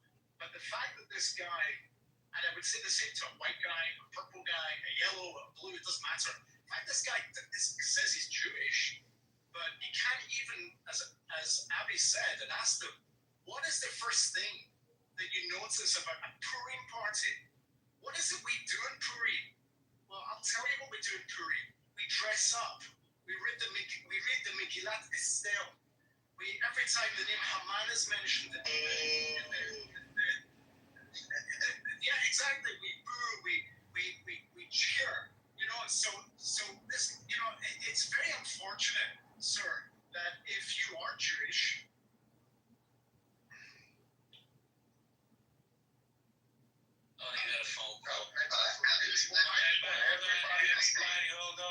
This is what black people have to deal with who are Jewish. Okay. Because you're not black, and that's why you have this resource. Hold on a second. I'm gonna say one thing, man. People can say whatever they want about Abby. One thing you're not gonna say is that she's anti-black. That's so stupid. I gave you plenty of grace and space to hang yourself. You did a hell of a job. If you want to come back up, just don't be intellectually dishonest. Can you do that? So, Rafi, go ahead, Rafi. I don't interrupt you. I've been trying to get something out, and I wanted Abby to actually hear this one. He made a statement that in California there was a organization for black women that to help them start up businesses, and he said that there was a Jewish man that went out of his way to constantly shut them down. And I wanted to ask him about this Jewish man, if he can come back up. Some questions, how he was shutting them down, what cases was he bringing to the courts, because I know they weren't open the case if there was nothing valid behind it. Like, if there's nothing behind it, they would say, listen, you don't have a case, we're not going to waste court's time. So I just want to bring him up and ask him, who is this Jewish man that he's speaking about? I just want to know the specialty that she ate for Yom Kippur. So, Can I speak to that's not an anti-black thing? Yeah, but wait, before you do that, Yaakov, let me invite you back up. Okay, Yaakov. Okay, I don't think it was an anti-black thing. It's a concern about people who are trying to come into our temples and our communities and proselytize and convert people. Just last week, there was a Christian missionary who, in Israel, was outed by an organization that tries to find these people, who was dressed up as a Haredi Jew and was in B'nai Brak and running around with all of the other Haredim Jews, and he was proselytizing and baptizing on the side. This is a real fear. It's not a fear of black people. You're Jew by one of two means. You have your mother's Jewish, or you convert through a known organization. Absent that, you're not a Jew. It's not something you can just say. So there may be some pushback because they were concerned about your commitment to the faith, or they were concerned about some form of proselytation, but I tell you it was not based on your skin color. It was based on actions or things that they perceived. And that, I'll leave it at that. Well, let me just say this. Hold on. I invited him back up. He's more than welcome to come up. All I ask is that you don't dogpile on him. He will hang himself. Go ahead, Rafi. No, I just wanted to say something to Yaakov. Me, I am part of many synagogues in my area. He knows one of them. I'm in different communities where I lived. I stayed in contact with all the rabbis. I help out as much as I can. And even after many years of being in a Jewish community, and all the rabbis know me by my first name, when I had to, while I was engaged, and I had to prove that I'm Jewish, even though I attended almost every holiday, high holiday, at the shuls. They all knew me. I participated. I read out of the Torah, but I still had to prove my Judaism, and it took months for me to prove my Judaism. They had to contact my grandmother. That's my mother's mother. Thank God she's alive to help out in that process. She lives in Germany. We had a person from Canada contact Israel, and Israel contacted another rabbi in Germany to help. They came to my grandma's house. They questioned her that she was, like an FBI agent. But I did it to prove my Judaism, because this is, we take religion very serious. It's not just we can go say a few words and we become Jewish. We don't, as a white person, I have to jump obstacles to prove my Judaism. Yeah. And just to speak on this, because I have an interesting angle to it, I studied Judaism for about a year and a half here in Calgary. And it's not a black thing, man. Honestly, there was black students in there studying all the holidays, a little bit of Hebrew. Thank you, Shuki. Thank you for playing this, and appreciate it very Actually, I think this came from JV's room or something.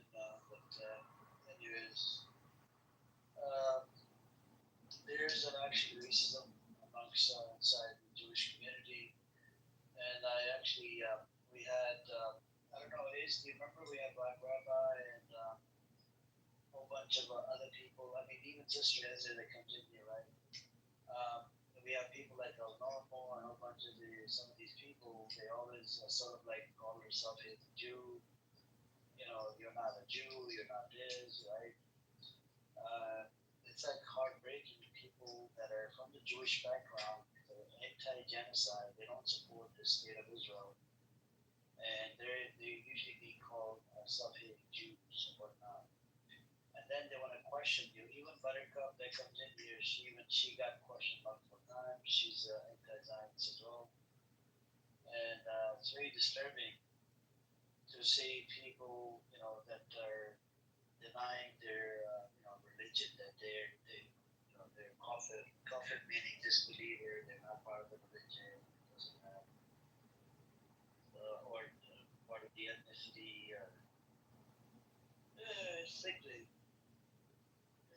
Like this guy said, you know, they go through all the way to wherever you live or your grandmother lives. They'll try to find out if you're Jewish or not. It's a big thing, but at the same time, there's a lot of discrimination that goes in there as well. You know, and relate to the Ethiopian Jews that I shared articles in the chapter here. If you guys look up on it, and then the title of this room about the Hamas. There's actually four IDF soldiers missing. We don't know if the Hamas has it or IDF, or maybe they're hiding inside the bunker. I don't know what or hiding inside the ground, away from Hamas, away from IDF, because they do apply Hannibal Directive, and Hannibal Directive is to kill the enemy and kill your own. You know, so that way the enemy doesn't escape, but you end up killing your own, and it's called Hannibal Directive, and it's very disturbing because in America we don't kill hostages. We aim at the soldiers, or let's say if it's a bank robbery, we're not going to kill the hostages. We're going to go after the people that are robbing the bank. Or a school shooting. Yeah, or school shooting. We go after the killer. We don't go after the innocent civilians because they don't have anything to do with this. And the life for the Palestinians and Sudan and wherever there's genocide happening, why is Israeli lives hold more weight, or American lives hold more weight than people of color, like in Sudan, Congo, or a bunch of places, and in Palestine. Even when they do the trade, like when Hamas did the phase one, they exchanged like a whole bunch of Palestinian hostages for like one or two. Why is that? Is it because they're God chosen people? I just don't get it, man. And yep, that's what it is. But I don't know what to tell you guys. It's just sickening that this entity is just committing crimes over and over again. They're getting a free pass in America. Here, do whatever you want to do. Now, unless a country can physically get involved, I don't think there's going to be any kind of solution. I wish there was a solution. Even the ceasefire, the security officials came out from Times of Israel and said that they did not want to. If they would have made the deal, we would have had the hostages. They're putting the blame on Israel. We have peace deal negotiators putting the blame on Netanyahu. Former Israeli peace deal negotiator is located in Quebec. He said, thanks to Netanyahu, no deals have been made. And everybody's pointing fingers at Netanyahu, but the issue is it's not just Netanyahu. The issue is Ben Gavir, Smotrich, Daniela Wise, Amichai Eliyahu. These are all ministers, and they're very disturbing and disgusting. They're even going after a female attorney general. She's trying to bring these idiots to the court, bring them to justice, because Ben Gavir, he's his security minister. He has issued over 175,000 weapon permits, and some of these weapons actually went to the settlers that are committing crimes against humanity, against the Palestinians. You know, and he issued these gun licenses or whatever without authority. He didn't have the authority. And Ben Gavir has, bribed some of the officials in prison as well. There was one case that he told the leader of one of the prisoner whatever facility he said to tell the female IDF to send out a different message on I think WhatsApp or Telegram or something. That was the Israeli group, and I don't know what the hell's going on. It's just these people, right? They're mostly involved in what you call it, the intelligence or whatnot. They're always spying on Palestinians, and Ben Gavir supports the settlements in the West Bank, supports the settlements in Gaza as well. Smotrich, that's the finance minister, he supports Ben Gavir, the settlements in the West Bank and settlements in Gaza, because there was a recent bill was passed in the Knesset that 22 members of the Knesset out of 34 would get to visit get to visit northern Gaza. It's very disturbing and disgusting. These people are just demonic. Yeah.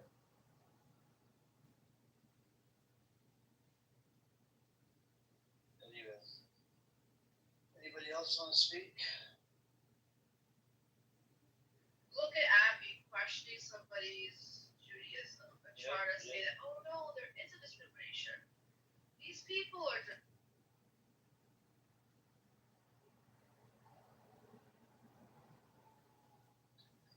So if this person was white, right, I don't think they would question him like that.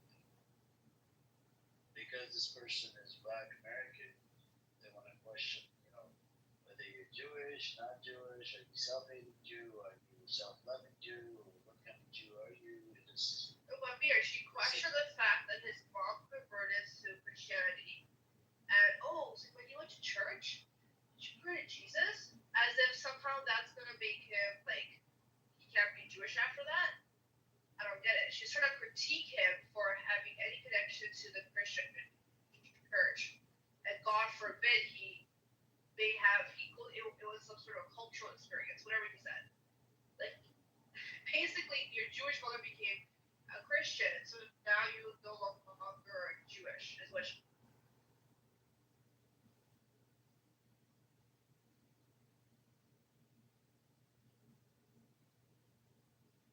That is true. It's true. But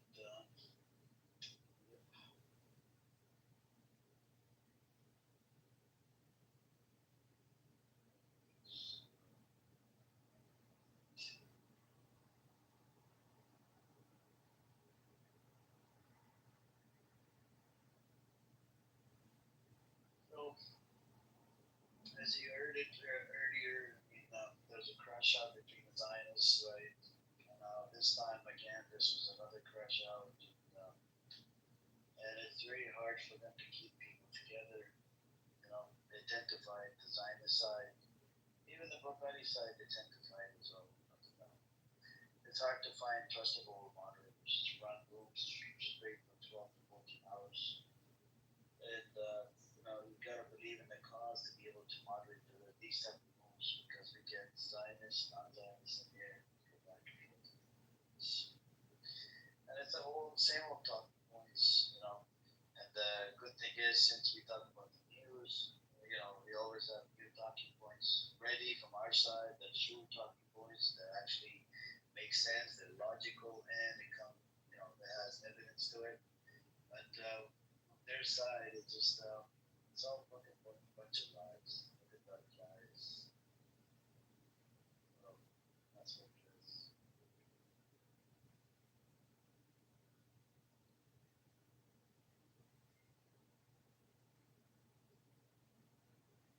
Aziz is right. They're falling apart. They're severely falling apart. They can't have conversations that are relevant to the topic. They just are doing ad hominems. They're fighting each other. They're falling apart. I've never seen that side of the Zios fall apart so quickly. I thought their Hasbara would keep them going, but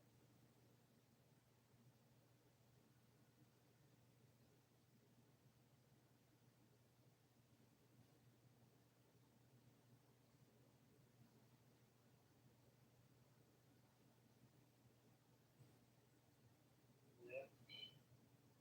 But Aziz goes in with times, I was just wondering, how is the climate or whatever. But the weather said it is changing slowly, slowly. So.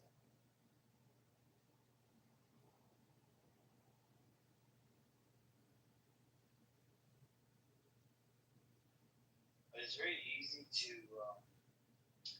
I think anybody can debunk their lies. Nowadays it's not really easy. They're trying to derail the topic, personal attacks, do a bunch of shit. But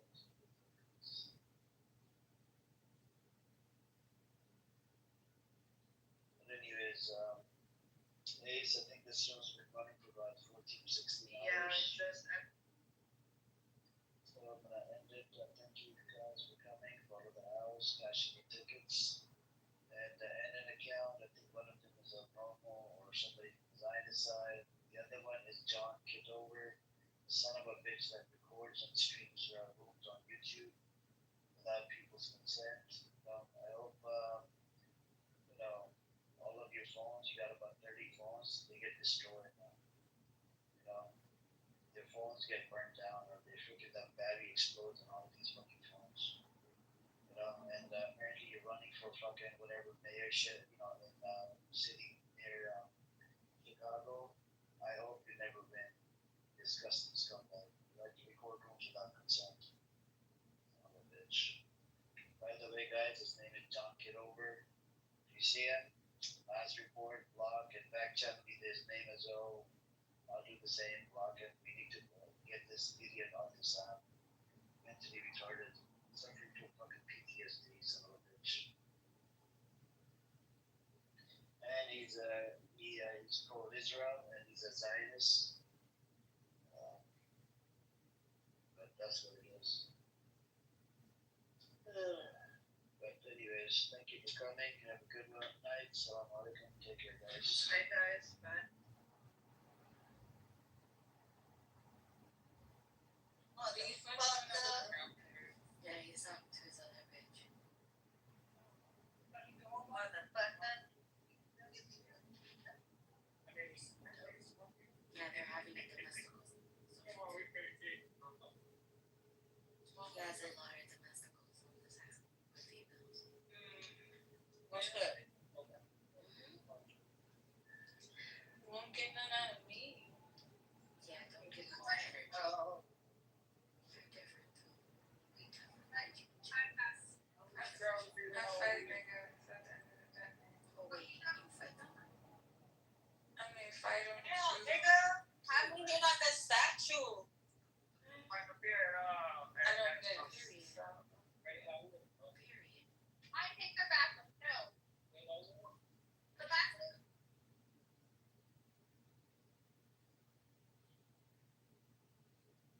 Yeah, shut too small.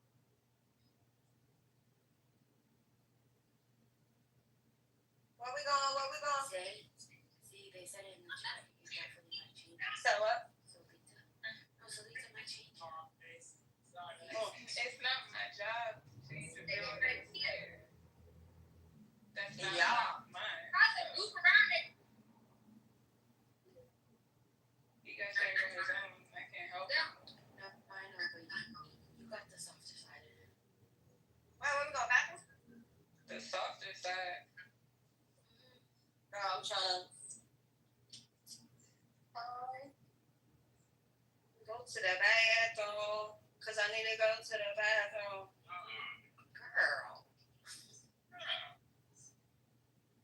You're not killing yourself. I drunk one of those big ass, I drunk a big one and then now I'm drinking like a little like medium one. Like it was it's a large, but it's like not as big as the first one. And you know, if you ever had a Fat Tuesday, you know that their drinks like really like creep up on you. And at first, you know, when you drink that first drink, you're like, man, this shit ain't doing nothing. Then when you start drinking that second one, you're like, oh shit, it's kicking in. It's kicking in. So this second one is kicking in.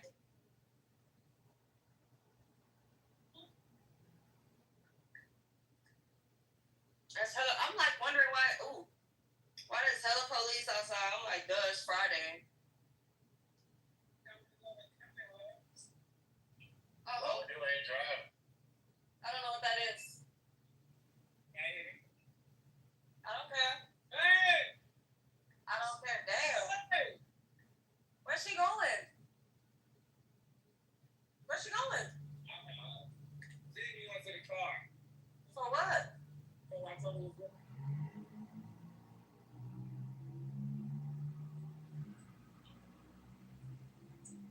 Shit, he ain't driving this. Huh? No. No, the homie. He don't drink. Dean already over there. He's up on the 7th floor. It's a vibe right now. Oh, come on. Sent the numbers. Like, come through. I get a fly nigga with me. He's still. Oh, bring her ass. She acting light skin right now. Come on, girl. You acting light skin. She acting light. Well, she's light skin. She acting light skin right now. We're gonna go to the right here. Come on, Commonwealth. We're gonna go. Yeah, right here. What? Who said that? Who's that talking to me? Oh, Alex. I see Alex then dipped out of here. He ain't want no parts, huh?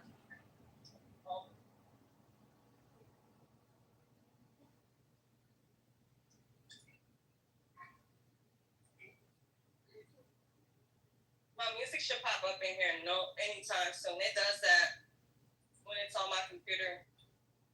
Why is the marshal down here? A whole gang of them. Like 20 deep. The fuck going on? Like marshal everywhere. They was about to come, not them, but the police was about to come for me, and then everybody was like, the other girl put her hands on her first. And they just turned around. I was waiting. I'm like, fuck. I just caught an assault charge. But it was my lucky night.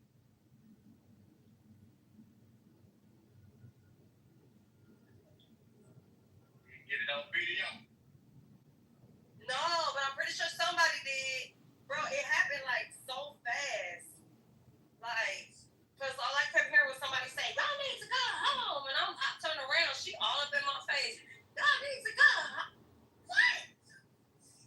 And then I said, girl, if you don't get the fuck up out of here with that bullshit. And then she said it again and pushed me. So I took my heels off. She was running, but her fat ass was so slow. And she had a backpack on, so I caught up to her. By the time I caught up to her, I pulled her by the backpack and swung her around. And yeah, but I had gave my homegirl my phone and everything. Like, hold this. So, it was so many people out there. Somebody had some. I'll either be on like Vegas, whatever. Oh, there's my song. I'm pretty sure somebody caught it.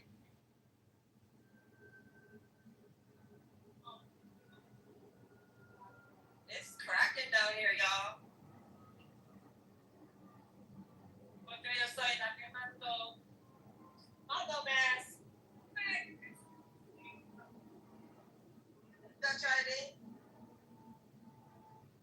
Alright, give me a second, y'all. I gotta get my ID.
Y'all want to go to therapy?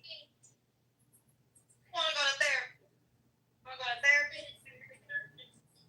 Oh, Disco Pussy. That's the name of the spot. Disco Pussy. Okay. Yeah. So you just trying to go pussy with your homeboys? Oh my God. No, it's a spot called Disco Pussy, nigga.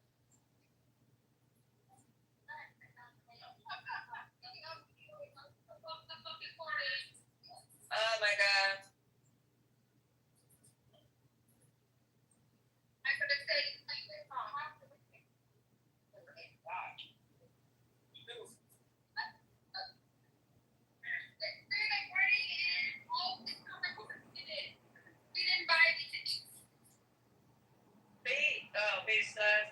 Oh, my music back on? Hang on, let me see.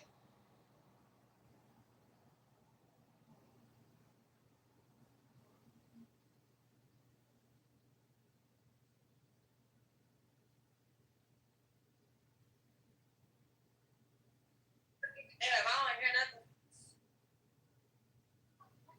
Oh, shit. Yeah, but what happened?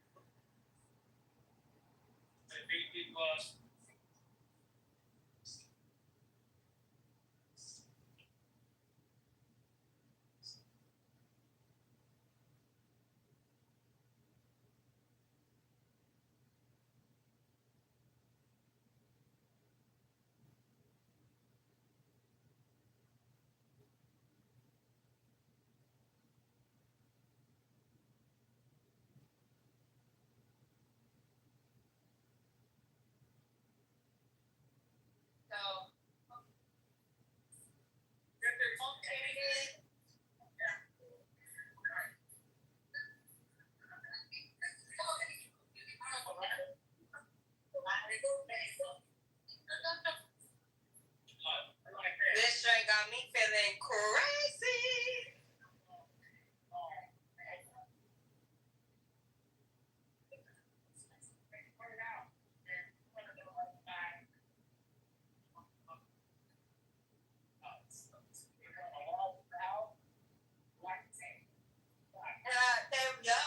Definitely am on Fremont. Right there. Wait, what's on Vegas News? What you talking about?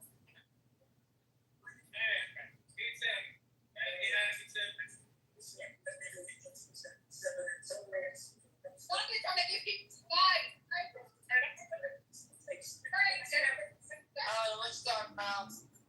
Psycho. Shut up.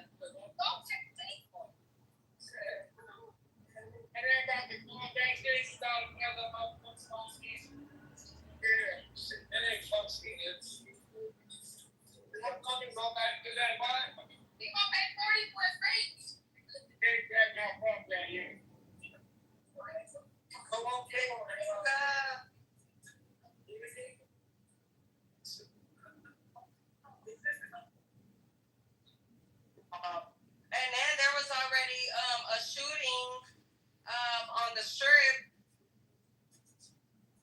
earlier, like an hour and a half ago, or 2 hours ago, actually. Right by the horseshoe, it was a shooting. It's about to be a crazy motherfucking weekend in Vegas. I didn't even want to come downtown because it just be so fucking crazy. This is my first time downtown in a long time. A long time.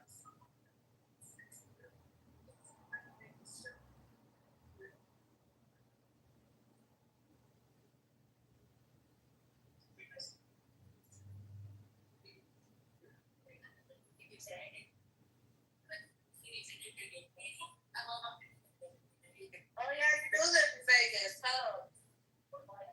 I forgot. Whatever. Come say hi then, nigga. Ew. Wow. Let's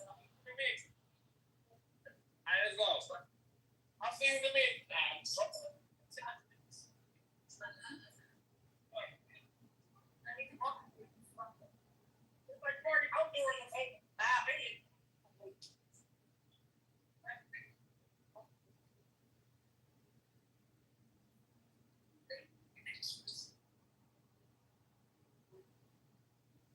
sleep in this bitch? Come say hi, nigga. Yeah. What?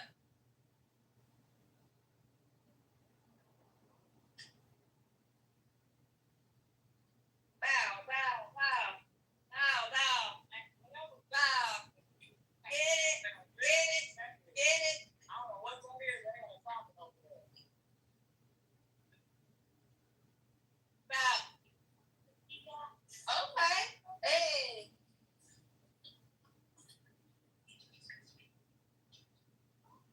Your friend look like. This beast out of the club. Right. Shit. They outside the club. That's crazy. My dumb ass don't wear heels, so the fuck? My dumb ass. Don't get hit. Oh, hell no.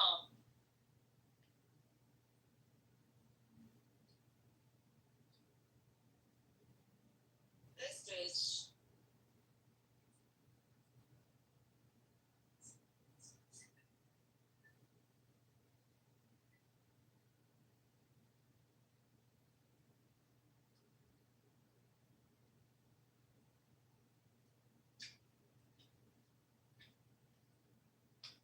Go the fuck down. I'm just kidding. I just go the fuck down, goddammit. Two Wayans tried to rob the pizza delivery guy and he shot both of them dead in VA. Damn. Damn, that's crazy. Pizza man shot them. Huh? The pizza man shot them. Yeah, well, yeah.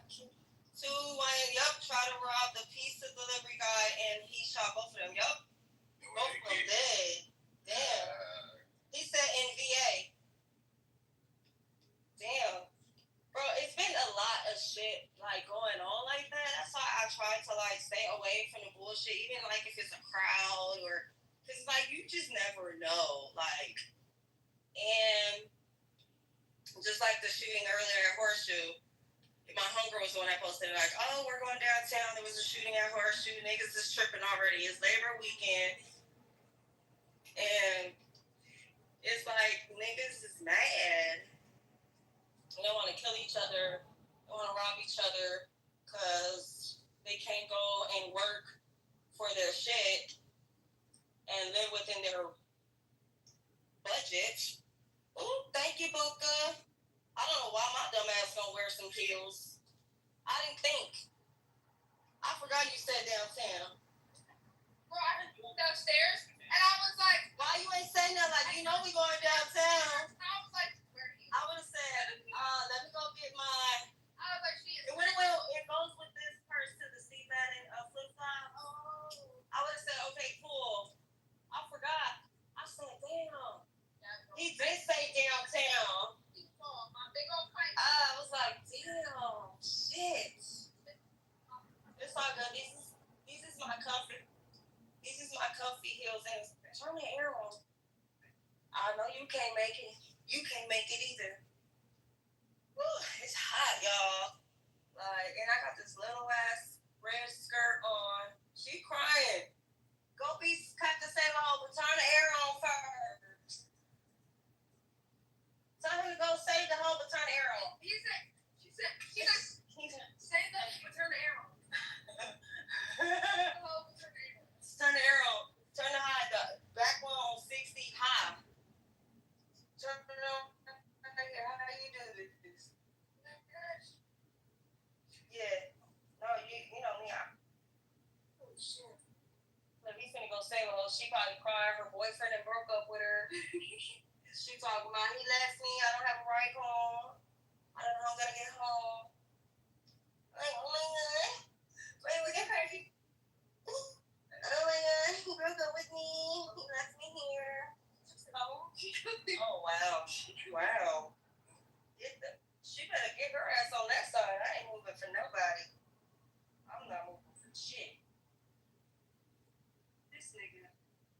you she gonna hit us with the sob story. And y'all, bet y'all I'm gonna go. I'm not even gonna go on. She gonna hit us with the sob story. This bitch thinks she's good. Okay, bye.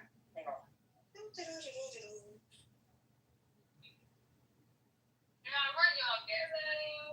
What happened? Man, these motherfuckers ain't shit. Who? Friends or niggas? Because you know they both ain't shit either. Damn. What happened? They left me? Obviously, right? I'm just my bad. I'm bold. I'm sorry. I'm just asking questions. No, that's fucked up. Oh, girl. You from here? Yeah. You okay. Well, you good. You good. You safe. I just ask questions, but I'm very bold. Sorry.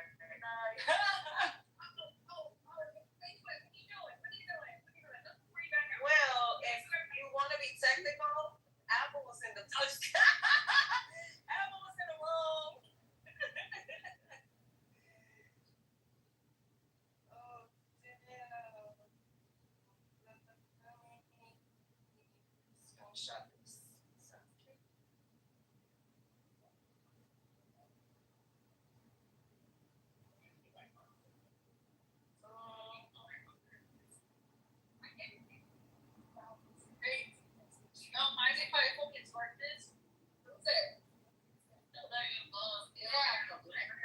If it would have been a cigarette, I would have said, even if you said, I would have said, hell no, you're not going to suffocate me back here. No, I'm just kidding. I'm really not kidding, but I'm kidding. Hell yeah. Okay, let me throw this stuff away.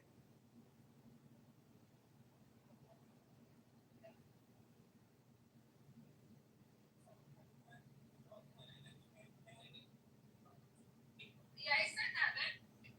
It did. So that parking is going to go back here.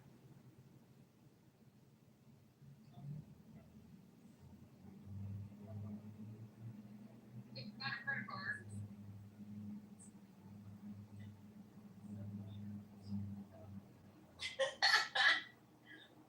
Oh, shit.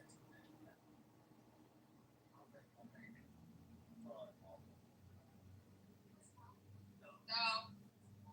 Later. Oh, yeah. Go on with it. Or actually, give me, you got to, okay. No, and it says no. And but there's almost $200 on there.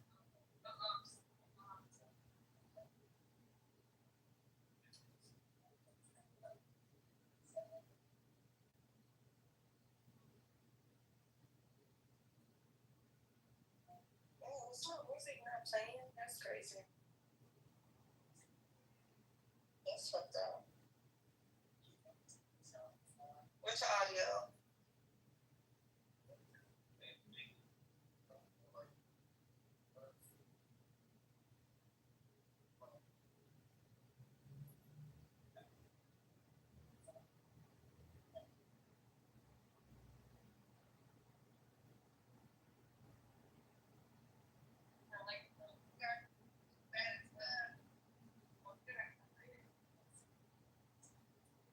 Bow, bow, bow,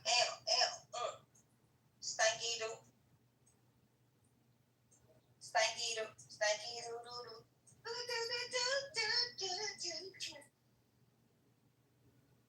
Didn't work. Yeah, it says this part not supported.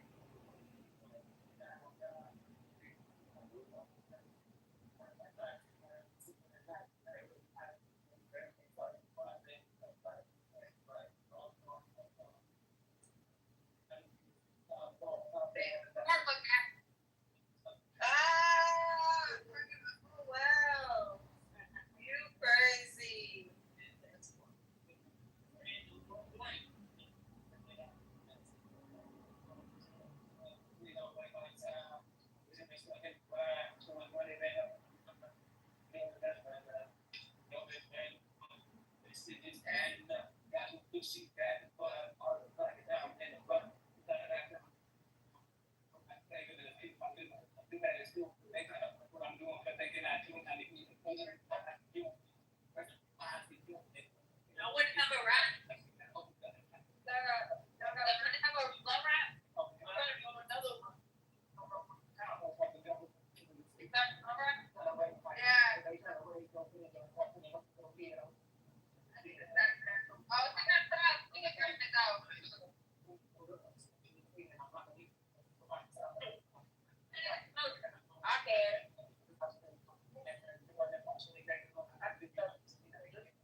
Well, we're going down there. We're going to stay downtown.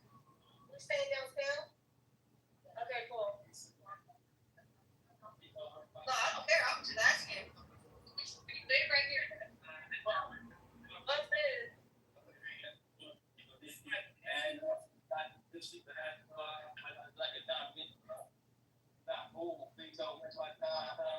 One day that happens.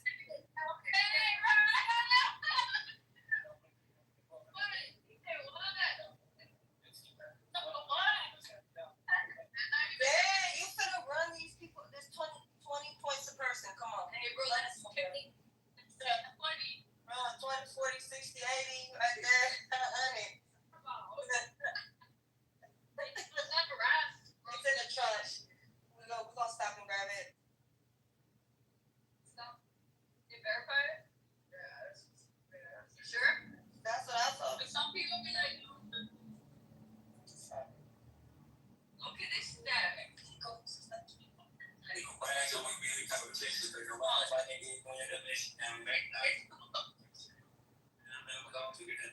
No, look good too. Girl, look like some sticky. Surprise. It look like some sticky. Girl, that's some good shit. Hey, look, I appreciate you. Where you at? No, you good. You good. Trust me.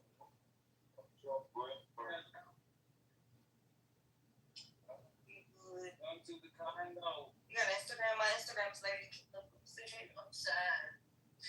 He said, why? Sometimes you just gotta chuck it up, you know what I'm saying? And just sad. I know. We all do. And we all do. We all do. That's what we do. Yeah, it happened. I said, I've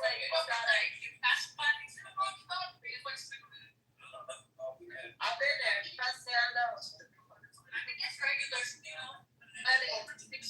Exactly. So that's how you know. You just move the fuck on. You chuck the deuces and you just suck your pussy hole and move the fuck on. Suck your pussy hole. Bye. What did I do? I didn't do nothing wrong. Bro, I don't know what's going on. Who was that? I didn't do nothing wrong. Killer kicked me out the room. She told me I can't come back. Yeah, I don't know. I just looked at in the hallways for a little bit.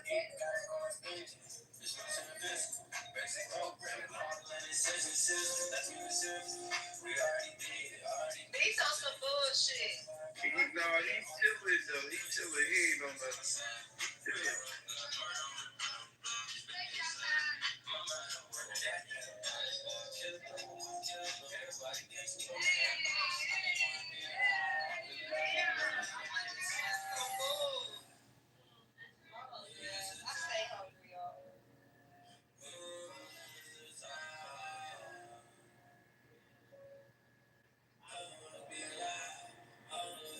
Major, what you talking about? What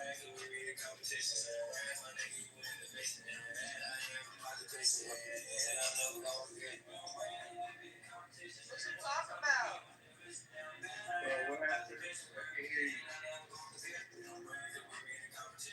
Alright, y'all. So like I said, the homie went to. Okay, I can't talk about it right now because I don't want her to hear me. Alright, y'all.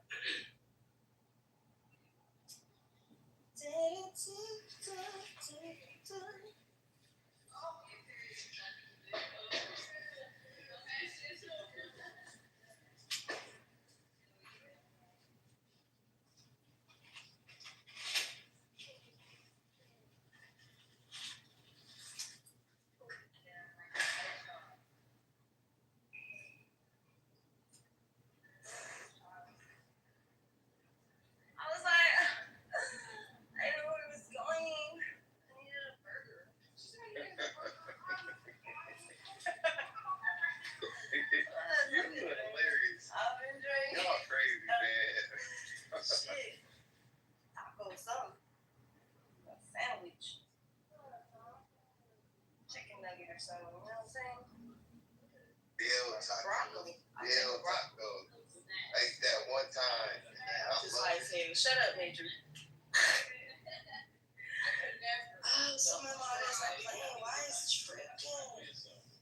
Enjoy yourself. But I can't enjoy myself because I be hungry. For what? Oh, it's 333. Yes. Hang on. Screenshot. Bam. 333.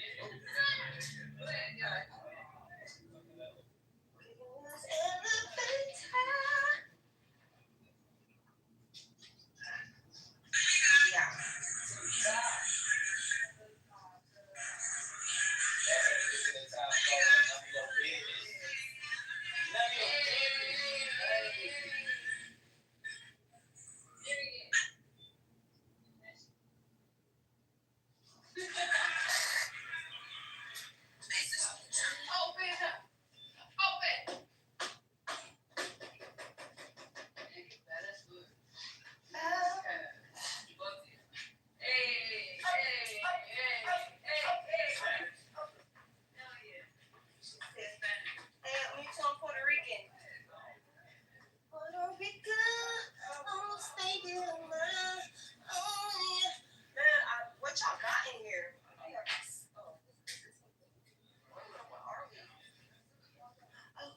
Y'all know we got some snacks in here. Come on. So yeah, I had to go first. She's gonna let me let her off.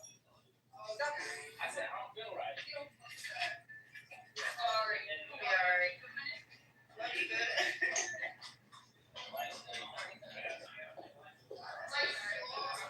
Get the hell out of here. Talking about he got to pay the light bill. Shut your ass. Dang, she was sticking cocaine. Who was that? Cocaine all on the table? Who's that?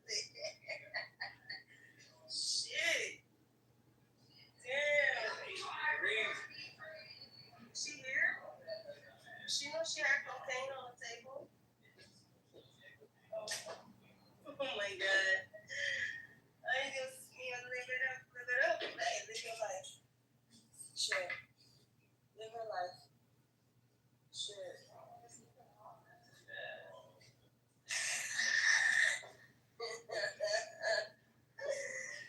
Oh shit.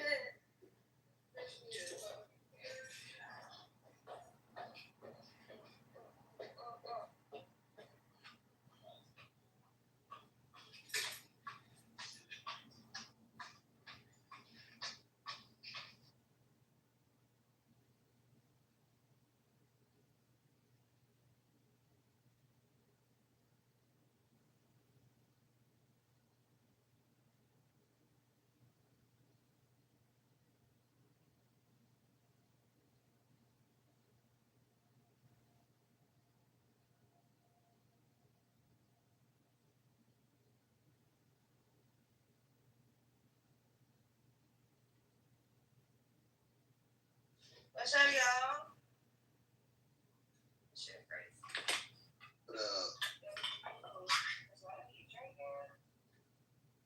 No, I'm about to go to sleep. The sun gonna come out over here. You know what I'm saying?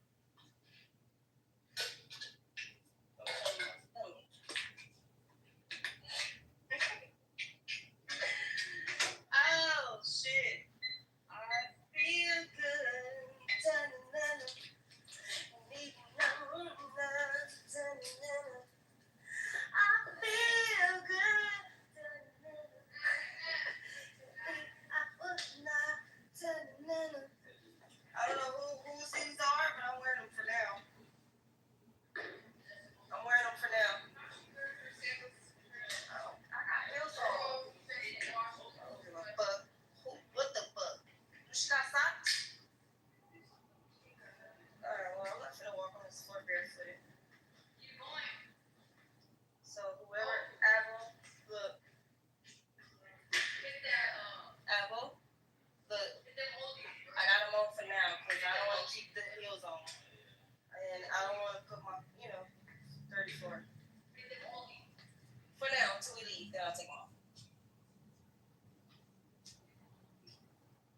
Look at I that. feel it's nice though.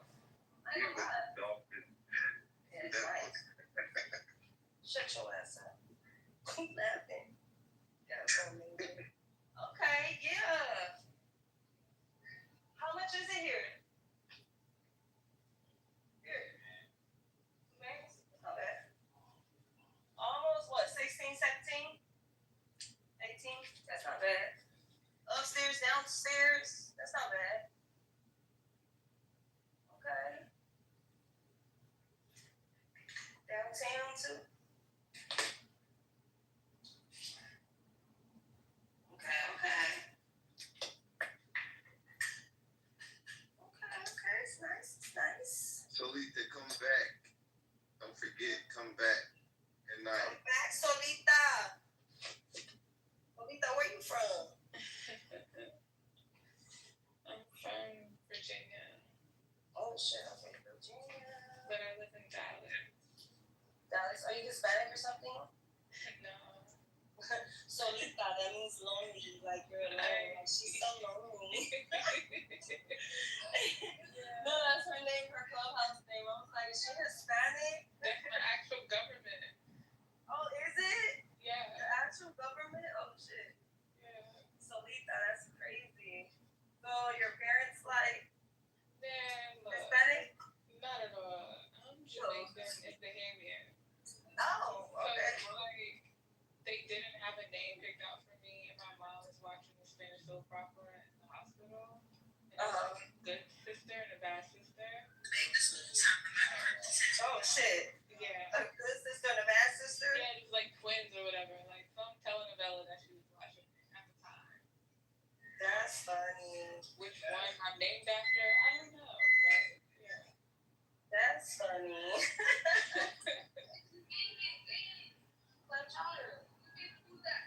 I did. I told him about it already. You weren't paying attention. Shit. You a hood? Yeah, but real shit though, just come back. I was asking where we going. That's all you gotta do. You know. I'll be back. If the morning show, this shit goes 24 hours. I'll be in it. I will eat. I just be chilling. Yeah. I respect it though. You know. I heard your story. We all heard it. Thank you, God. That ain't even half of it.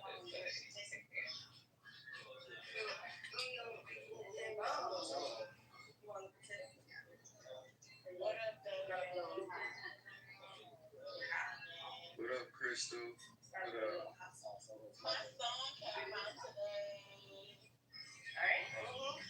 Give me one second. Hey, Crystal. Give me 1 second, y'all. No, she don't want to hear my shenanigans. Hey, Crystal. Hey, Green. There was something.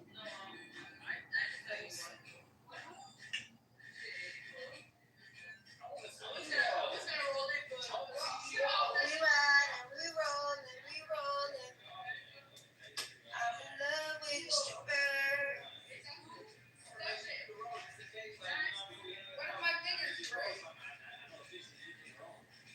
Stupid. What if my fingers break? I was reading this article. It said that a 24-year-old woman was arrested after a fatal hit and run. Said she didn't want to be late for work, and she arrived and told supervisors that she possibly killed someone. I'm just gonna be late. I'm not gonna run nobody over and kill them just to get to work. Smack that cheese. Yeah, hell no. I'm not doing that. Get out of me. No, I didn't. Oh my God. That's because he kept doing this. Yeah, clam chowder. Do my clam chowder roll. I was. Hi, I'm good. How are you? Lady killer? Okay.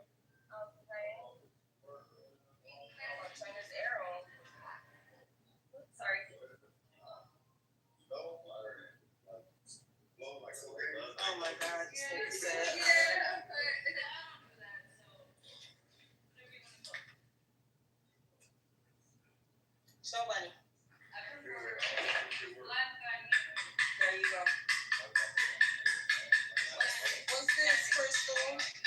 Oh, your song. My new one. Hey, yo, what's up with this bitch Diddy over here? And now all of a sudden she want to be cool. And at the same time, when I was violating some other bitches, the bitch didn't say shit.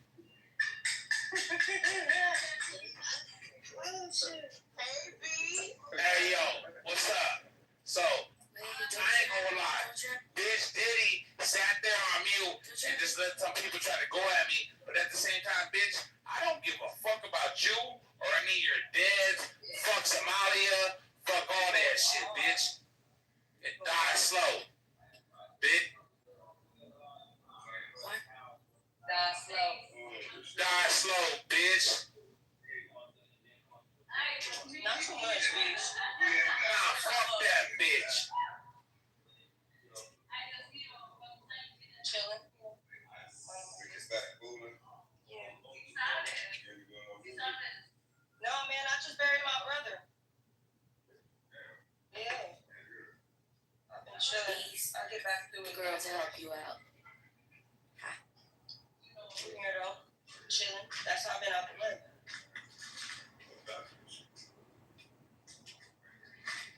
You got speaker? Beast, get your girl. You gonna let that fat bitch talk to you like that? You gonna let that fat burrito bitch talk to you like that?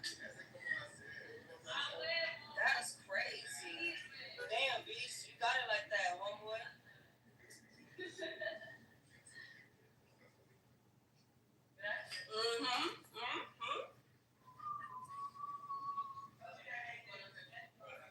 Man, Beast been cool, man. That's my brother.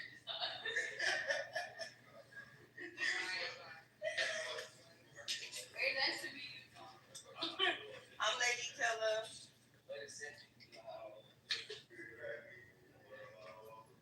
We good people.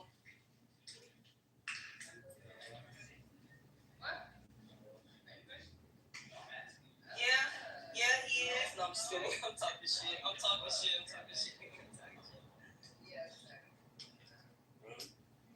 I'm not rolling shit. Yeah. Because I was, when I drink, I gotta eat some. Me, I know me. I'm gonna want to cuss everybody out. There's some fat bitch on Fremont that tried to sell you blood. I did. I did. The bitch talking about some, everybody go home. I said, and you don't get your ass on with that shit. And she lunged at me. I pushed her and she ran and Killer said, hold my phone, hold my purse. So she like chased that bitch down, grabbed her by the backpack and was like, dang. Bitch, what you doing? Bitch, bye. Fuck. He fucking around on Fremont like that, bitch, you get fucked up. If I would have really been fucked up, I would have just been I already know, that's why I told him. I said she got about 2-3 seconds. I said if she like if she tried to come back at me, yeah, I mean she came back to her. it would have been over. I'm gonna have to go over there and then you got up and she didn't really come back up that fast. No. Okay, but she did. She did. Just now. No, not too long ago. Okay, all right. I was like, I said, come on. And she was so fat and running so slow. I handed my phone, my purse to her. I took my shoes off and then I ran to her. I'm like, so bitch. And then she was like, ah! I'm like, shut the fuck up, bitch. What you screaming for? She was out there yelling at everybody, talking about, y'all need to go home, bitch. Bye.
But you gotta go get it.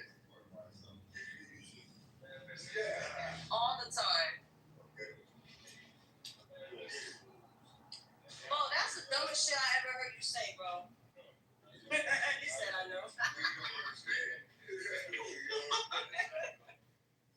You crazy, bro. You crazy. We here, though. We blessed.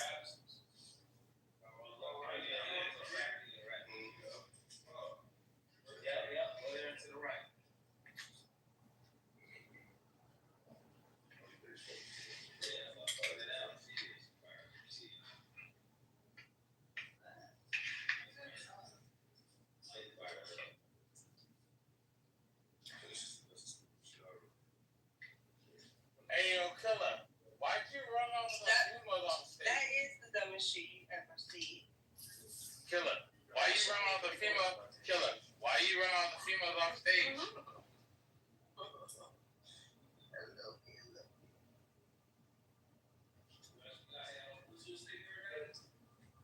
I just seen Hey, yo, killer, why you run all the females off stage?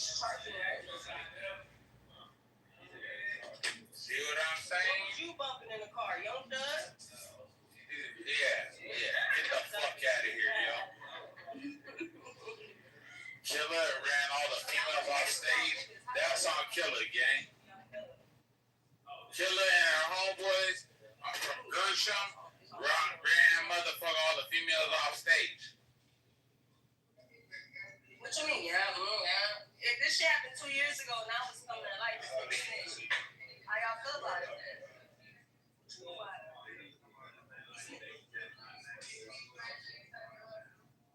He told the officers, I'll tell you anything you need. Here's my phone number. Just don't let the world know. Huh? Who's getting fucked? Young thugs. Wait, what other part? You two was getting fucked.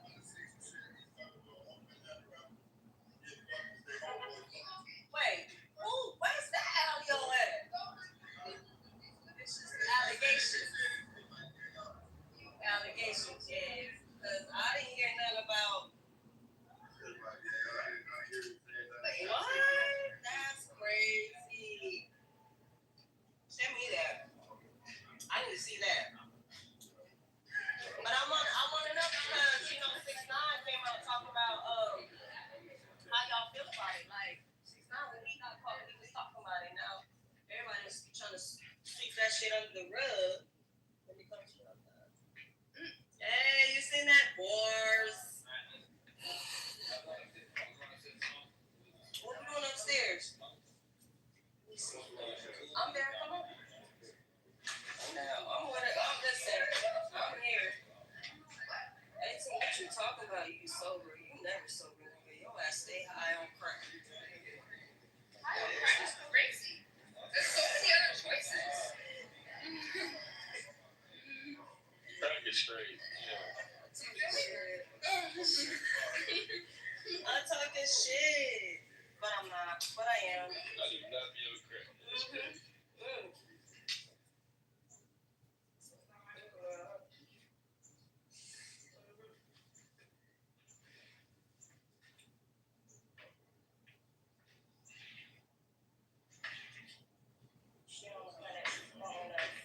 How old are you?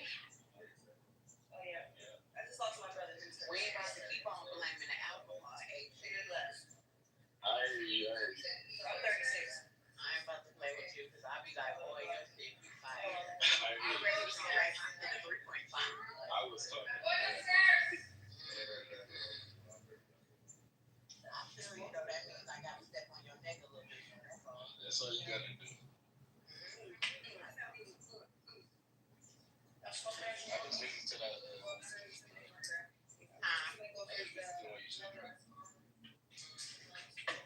You got the C charger? Yes.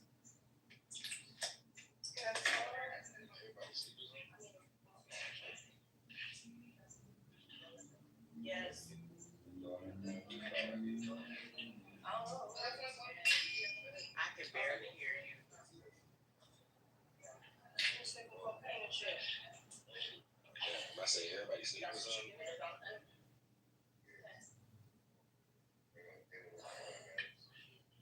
What y'all doing out?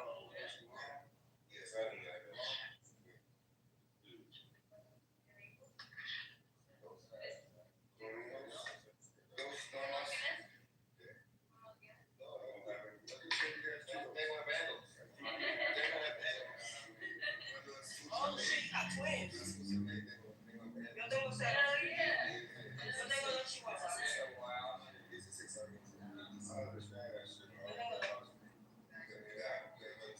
Dos chihuahuas. Yo no tengo hijos, pero yo tengo dos chihuahuas. Oh my god. I got those. Oh, it's so cute. Yo tengo una que se llama Talía y una que se llama Benji. They're so pretty. Yeah, chihuahuas. I ain't got no kids though. Not right now.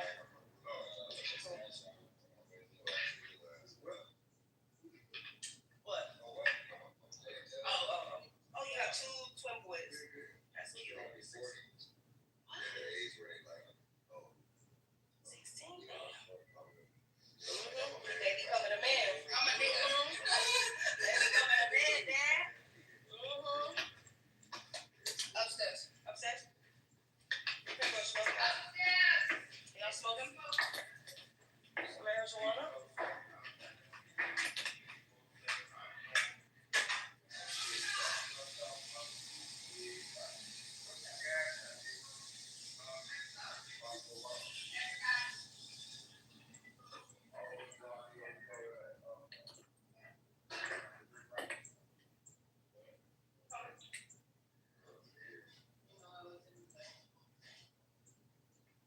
Well, I want to get your ass up in here, girl. Come on, we're going to go smoke.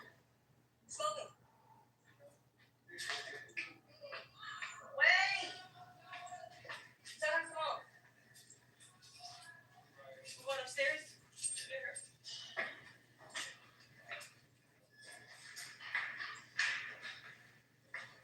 What's up, AK? Yeah? Huh? Last person to leave, close the door.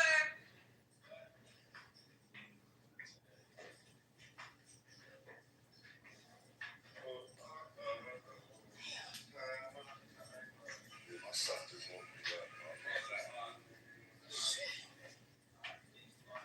Oh, shit. Oh. My bad. My bad. I'm over here. Crystal, my ass over here with my volume down. I didn't know y'all was talking. I swear, I thought the room was just quiet, bro. I'm sorry, y'all. Let me get it. Oh, shit.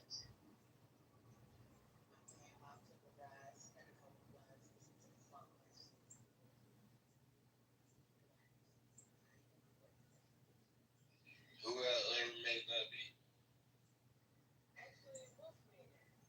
Yeah, that shit was smooth. That's one of the best samples of to me. I was real slow. See, if your ass was around more, you would have known more for me. Right. Type shit, man. I be chilling. Nah, stop letting these motherfuckers get you hot. And then you run off. Don't do that shit. I don't be running those. You do, nigga. I know what you do, bro. Don't let them do you like that. I've been trying to just come on weekends, though. Nah, but don't let them niggas punk you, bro. Cause them niggas really punks in real life. They fuck yourself.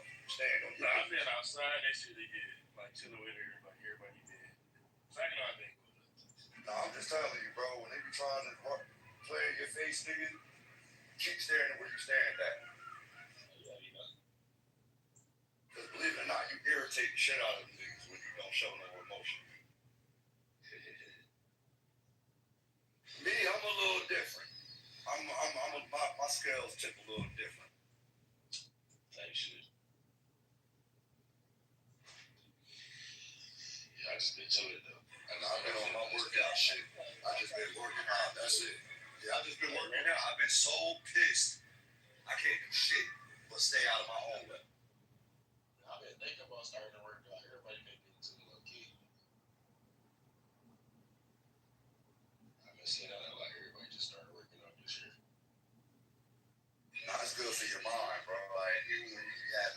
shit going on in your life. You know what I mean? It's good to just clear your mind and shit like that. I was horrible at that, bro. I keep my mind clouded and shit. I never, like, if I don't resolve issues, bro, it should stay there and they'll make me uncomfortable. So, like, I'm trying to find a way to release all that shit. Because I'm really, really tripped, bro. Like, I'm trying to find a better outlet for myself. Shit, it be like that sometimes. And I'm up with my baby right now. He up watching the fucking Elmo at 7 o'clock in the morning. You said Elmo? I ain't seen the kid watch Elmo. My son right here watching Elmo. Nigga woke me up. Yeah, that's some classic shit. I had a bunch of. I'm grown as hell. Nah, Chris, you know what? I think my son been sensing something off with me. Yeah, Like, so he been up under me like a motherfucker. Kids be love for sure. Yeah, and I noticed that about you, Geminis. Y'all. Oh, we ain't no. I got carried front. We are emotional, but don't ever think for 1 second I'm gonna let you press my button. And anybody gonna play in your face and get away. Crystal, all I'm saying is I'd rather not argue because if I'm within 2 feet of you, the chances of me breaking your jaw are high. So I would rather punch you than argue. I know how that shit. Nah, they thought it was a joke. I posted on my page, you know, like the little boxing machine, the joints that be in the little stores and shit. Yeah. Mind you, I'm built like a toothpick. But this toothpick built motherfucker punched over 860. Oh, yeah. A lot of people can't even. And I didn't punch it for real. That's how I know I'm extremely angry. If I really touch somebody, he might go to ice. What the fuck happened to this? Shit, probably a lot. A whole lot. You know, you missed a couple of days on here. It's like missing. Yeah, you missed it down. Oh, nah, ain't nothing happening, bro. It's just that sometimes life can piss you off. I come on here and laugh. Feel that? I come on here to laugh and kick with my people. I don't come on Clubhouse to gain more enemies. I got enough enemies. You dig what I'm saying? I got enemies in my own backyard. I'm not coming on the internet and having meta enemies. Nigga, that's your claim to fame, nigga. You keep bopping, nigga, because I don't play that shit. You got that thing. You win all day. Like my nigga 2P said on the internet, you can win that. Chill out. Chill out. Chill. I'm not going over there. Chill out. Chill out. Here, you hungry?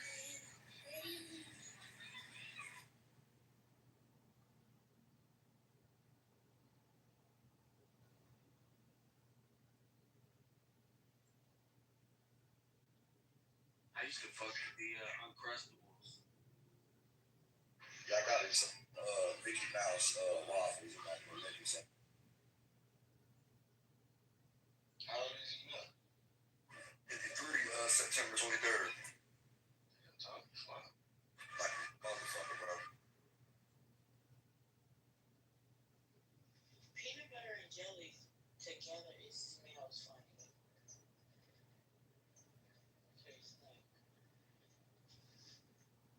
You don't like it?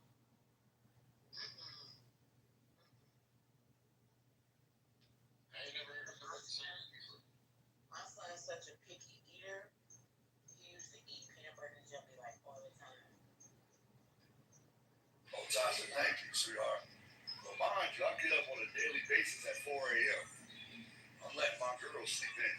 I'm up being daddy right now. I'm up every day. And that's what I be talking about. That's why I did that song. That is exactly why. Because y'all don't get enough recognition. Especially the motherfuckers who put in the work for real. Yes, you do. We appreciate you, Crystal. No problem.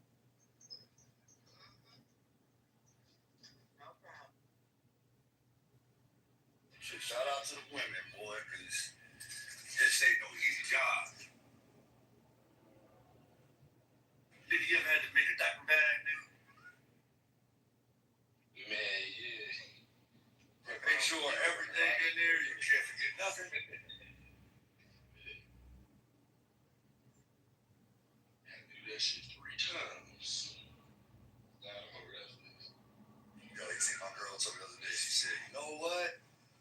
think I'm cool with just one kid. I said, yes. Yes. She said, I don't know if I want to do this again. Well, I had to have two because I wanted to have a playmate and shit. No, I definitely feel that. I got dogs, so like he played with the dogs. Dogs and cousins and shit. Yeah. I just know it, bro. If I do have another one, it's gonna be a girl. It's definitely gonna be a girl. Guys gonna get it.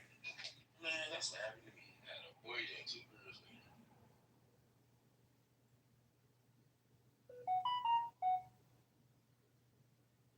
What y'all got going on today, though? I'm trying to figure out what I'm gonna do today. Monday, I'm trying to see who barbecue or something. I'm chilling today. Tomorrow I'm working and I'm working on Monday. Ain't that double time or something on the holiday? That's not good, man. Yes, sir. When you get, overtime is like $29 an hour. Oh, yeah, that's smooth.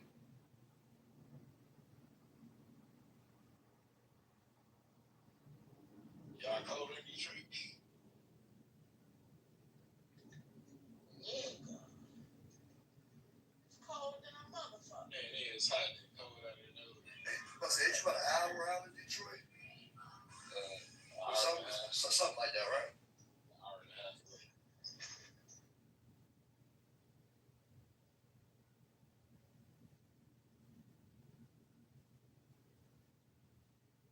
Hey, Chris, Black was looking for me yesterday? I have no idea. I fell asleep early as hell. Okay, I'll find out. Because I think SDJ had hit me. It was like, they was talking about, room or something like that.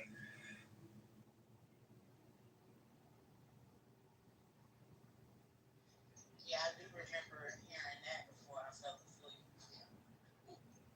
Oh, yeah, I'll holler at Big on him. The shit kind of went left, so I'll holler at Black.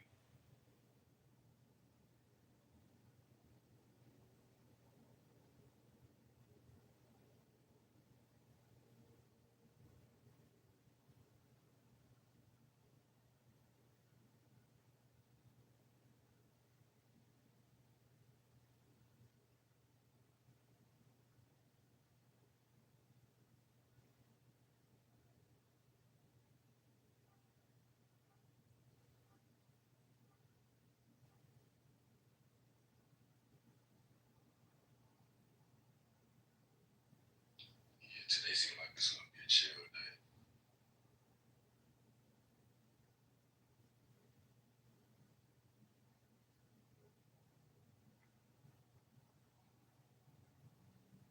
Sasha, at least he being safe. Some kind of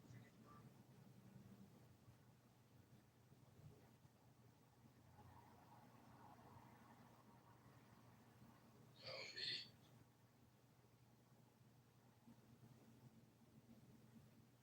These motherfuckers just passing out gifts of STDs. Man, that shit's so high right now. Man, You scared kids be bragging about it on the internet. Bragging about what? that is diabolical.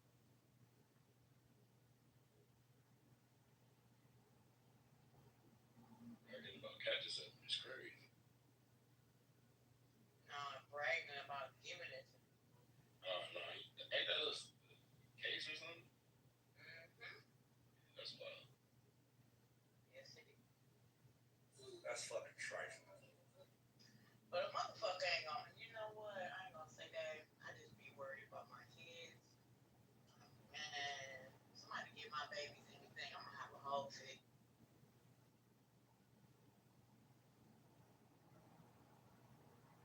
Man, I ain't ready for that talk yet. I'm close to it, though.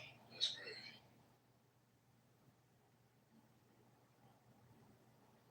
It's no way around it. You gotta just shoot from the hip and let them know what it is. Especially girls. Yeah, with my boy 12, so it's gonna be closer. No, it's time now. No, I'm sorry. Well, it's time right now, but I'm saying you're gonna start with Listen, my grandbaby just started school this week.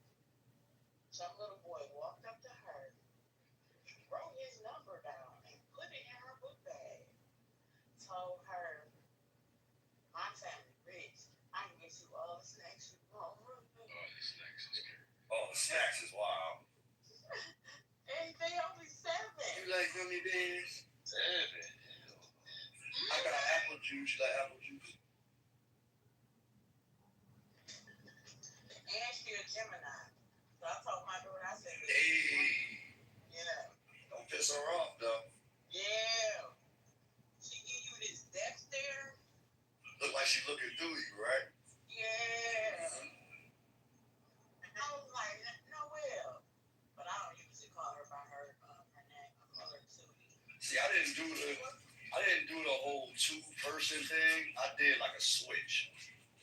Like I'm one way, but once you flick that switch, I'm something else. My grandbaby do not play. Like she didn't even dare her mama like yesterday.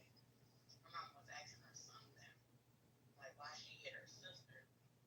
And she just stared at her for like 5-10 minutes, almost about 10 minutes. She's like, Mom, I'm about to punch her. I said, no, just give her a minute. Because she's probably mad. She was like, I hit her because she tried to bite me.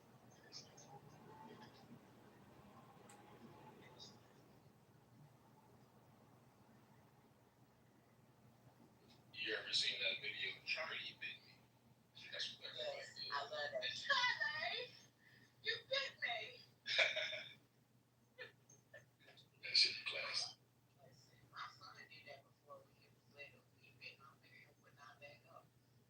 Ooh, my mama had to come rescue him because I almost got the shit out of him. The loudest thing my daughter did, I was pissed. She tore a hammer in my face. I was pissed.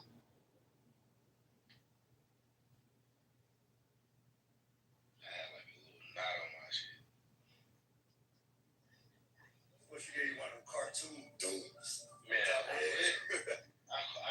woke up, bro. I just reached my arm out and grabbed her. I had to look for a second to see who it was. I had to let her out.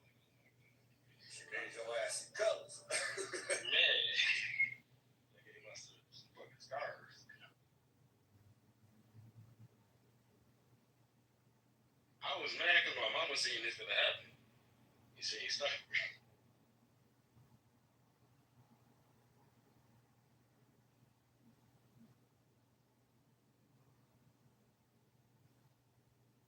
That was probably that one wake up call. I'm like, yeah, nigga, I'm get up. They just play too damn much. She started laughing and everything.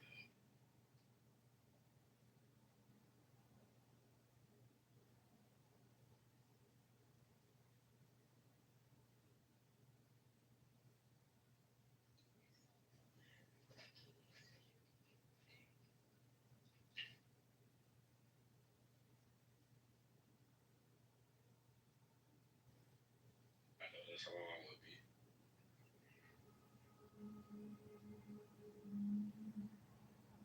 Y'all been watching Could Have Been and all that?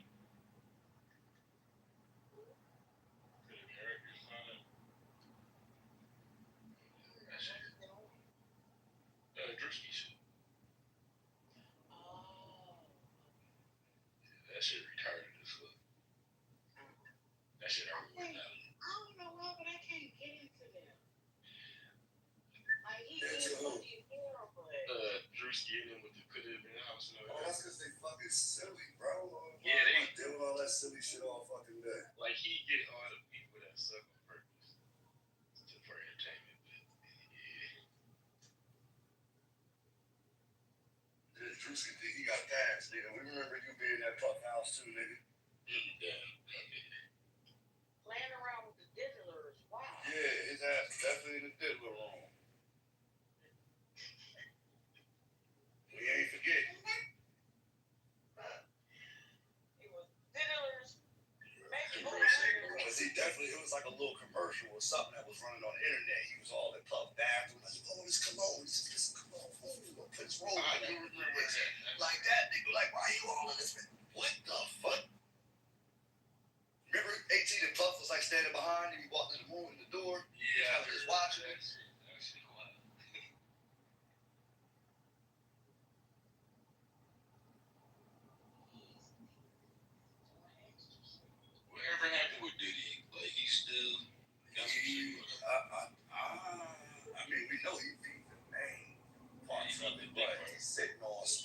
So we gotta see how that goes.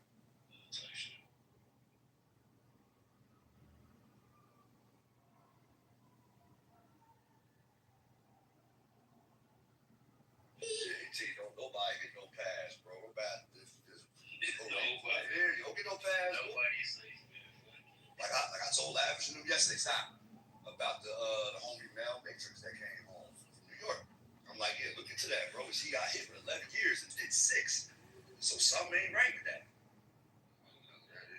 That's one of the non-trade homies that's on the gym. Yeah, the numbers. Numbers ain't numbering. I know they probably didn't pass it off the whack. We'll know something soon. All I just say is when you know what I'm saying, you start to get in the limelight, you have to be very, very careful and very strategic. That's the thing, Crystal. That's why I don't want to, even if I was an artist, I don't want to be famous. I don't want to be famous. I just want to take care of my family. I would disappear from the face of the earth. I don't want to be famous. Those years in their life. Black men and women, we definitely got to be up under a microscope. And white people do not want us to have that kind of money. Fuck no. Stop, son. Get up. Shit. Get up. As long as we stay in the bare minimum of poverty, they good with that. That means y'all gotta come back to us and get whatever the fuck y'all need and want so y'all can move like y'all need to move. Not even move like we need to move, like we want y'all to move. That's it. I mean, that's because we're the biggest consumers and shit. So Necessarily, but if we start investing in ourselves, we gotta get nothing from it, period. We gotta start being smart. yeah, people been talking about that shit for like 20, 30, 50 years type shit. So I don't know.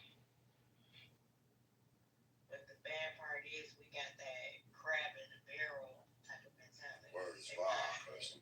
Shit's sick. Yeah. How you gonna hate on another black person? Motherfucker, I'm just as broke as you. Exactly. I just get up and go to fucking work. Tired, hurting, exhausted. I still gotta do what you gotta do.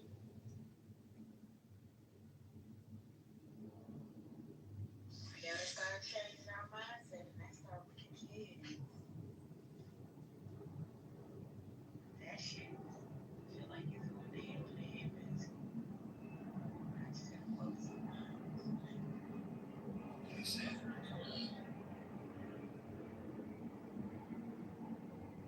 Like my daughter, my youngest, my baby girl, she tore her ass up and she just started taking this comparison.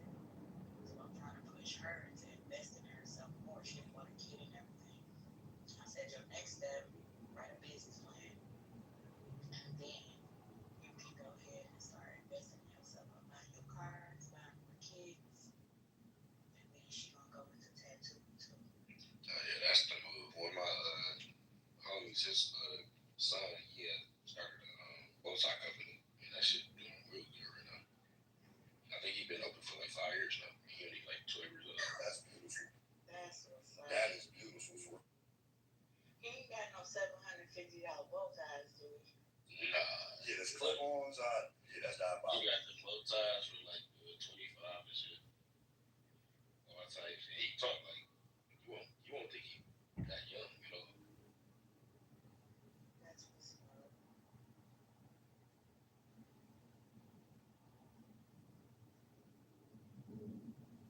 Shit, he got taught early. So.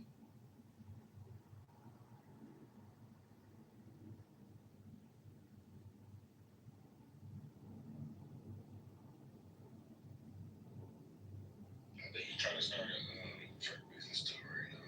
I gotta talk to him. I talk to him like maybe a month, so I gotta see what he do.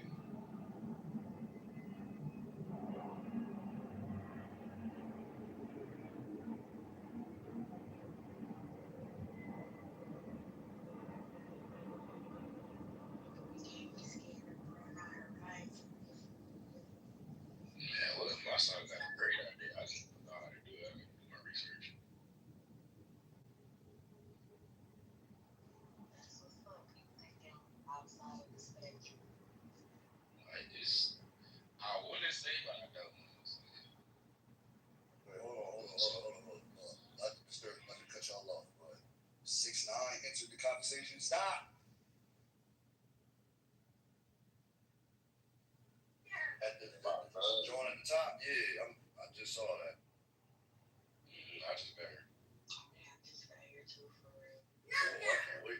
said. He finna be clowning. I don't know why. He got dirty laundry too. But he don't care. Oh, he talking about how niggas quiet. They was all on him.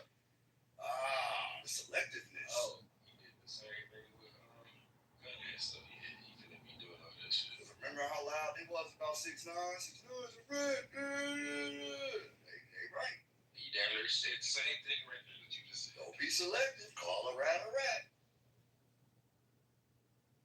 That nigga will tell you, like, nigga, I snitch. At least I see it. Y'all coming for these other niggas. I'm like, man, this nigga crazy, man. 21 Savage, all these jokers. Yeah, Twitter been going crazy with all this shit. I don't know what's real or not, though, on Twitter. You'll never know what that shit is. They don't know what's real in general no more. All this shit is fucking Everybody pointing at that damn finger. That's why I mind my fucking business. I don't care enough, bro. I just it's not feel me. I don't give a fuck either way. Just don't cross my path. Be cool. Like, I don't even know these niggas.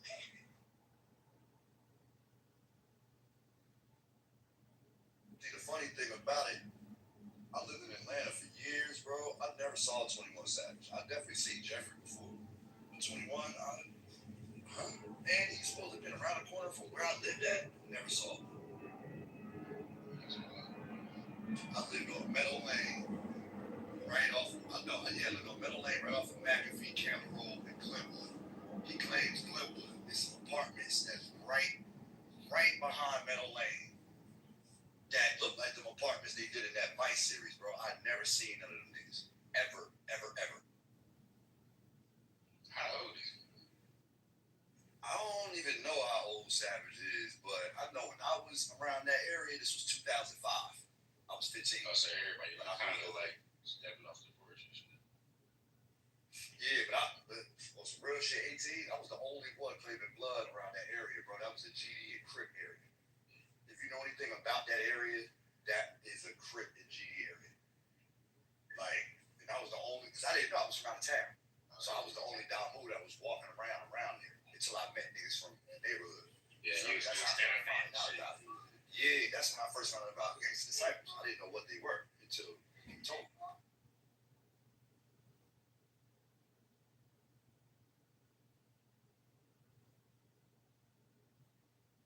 So I remember Wack got on 21 ass too. I remember that shit. That's what inspired me to download Clubhouse. That's when you first walking at that nigga. That's crazy. So much shit that happened with up, man. Man, niggas better leave Wack the fuck alone, man. I don't know why niggas play with Wack, but there I came like 2019 on that. Yeah, that shit. Yeah, so much shit been happening. No, I came 2020 December. Niggas was doing invites and shit. I was on this bitch trying to network and then this shit turned to. I think I came around 2021 somewhere in March.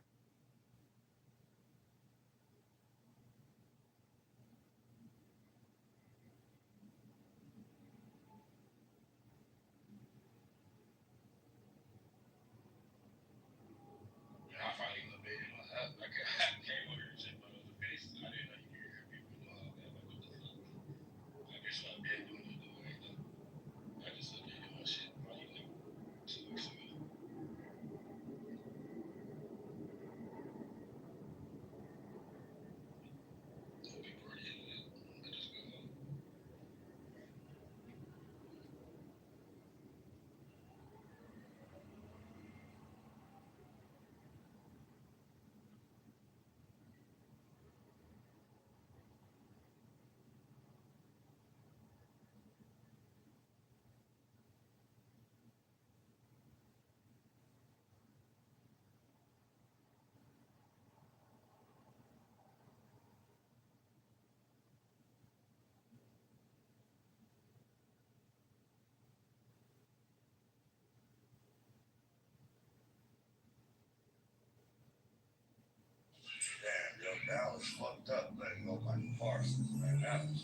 Hey, how you feel about that fight coming up?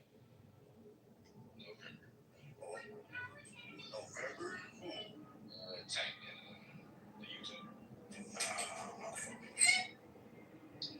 It's a money grab, but you think, I don't know how this is. I don't like everybody fighting, bro. I don't like that fight. Everybody said it's gonna be rigged. I said, nah, Tank has to put his hands on for real when you fucking. You know what I'm talking about? Like, what's up with Tank and Lamont Roach? Like, don't sit up. Everybody saying that's where everybody mad because they say China does that fight. Why? Because he didn't win. He didn't win. The crazy thing is, being a champ, you know, and people telling you didn't win, I would want to fight the nigga again. Like, fuck it. I'm gonna fight him again. Like, I don't get it. I think you're gonna do the money grab for this and you end up with that. It's easy money for them. Yeah, but you shouldn't want to play like that. You end up getting hurt or something like that. Like, you feel? I don't think Jay can hurt that, man. Bro, he ain't no hoe, I ain't gonna lie. Like, the niggas be like, I beat motherfuckers, you know, that nigga know how to box. He hurt. It ain't about even knowing how to box. All you gotta do is catch him with one flush shot for real. Because the height difference is crazy.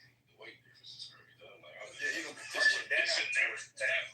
He's gonna punch down on Tank. Like, it's like Tank is short. Like, two professionals, this would never happen. That's what I'm saying. This shit is all funny money fight, bro. Like,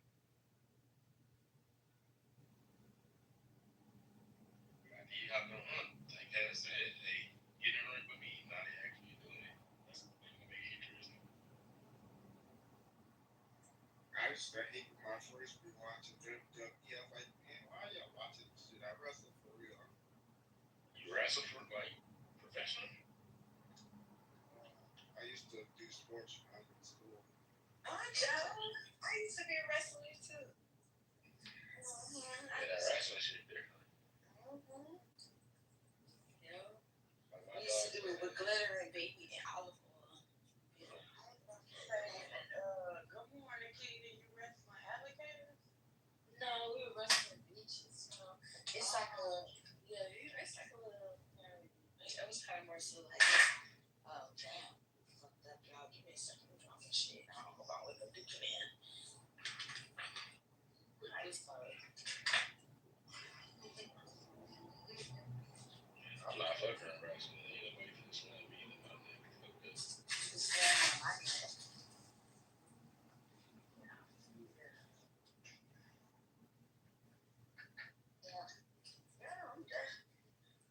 it's Crystal Banks.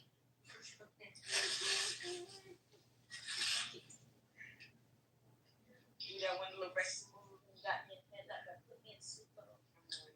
Sleeper? Yeah. From the back. From the back. It's called Full Nelson.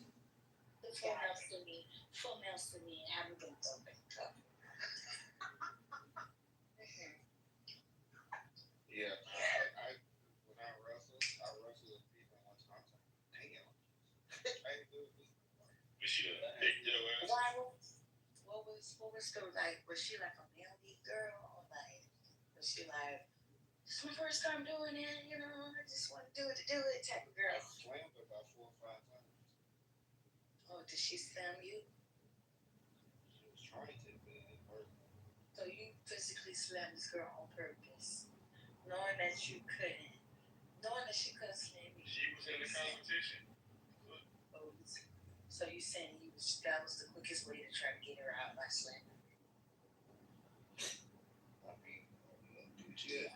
He was surprised when she got the foot back up. Bitch gonna get that. Like, damn, bitch, lay down. Bitch. Well, your strong ass to put down. Get your arm off my neck, bitch. Yeah, where you look out, boy, she done got that. I left my girl a message, said I'd be coming home. nah, the crazy thing about wrestlers, bro, they can put you in a lock from virtually any position. Like if they can catch you the right way and lock your ass in that shit, you in severe trouble. That's Like I had an older cousin that was a high school wrestling champion. That nigga used to do some crazy shit, bro. That's how I think Travis is he had won 3 times. He won our American Ambassador. That's great. Yeah, that nigga used to fuck people up in the ring. Y'all like my hair?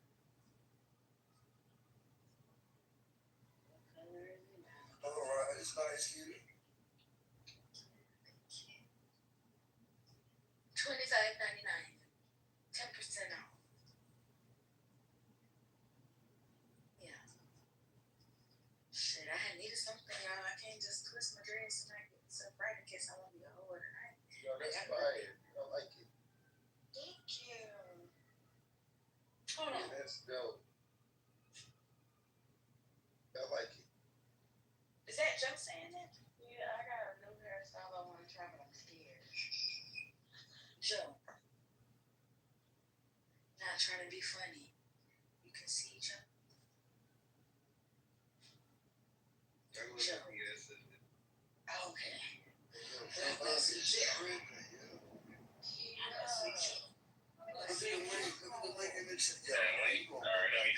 Bro. He's gonna go back. How long is he on probation? Who, my permission? Bro, they got like 15 years. Y'all gonna take my arm? Y'all gonna help me pay my permission off so I can get off in November? I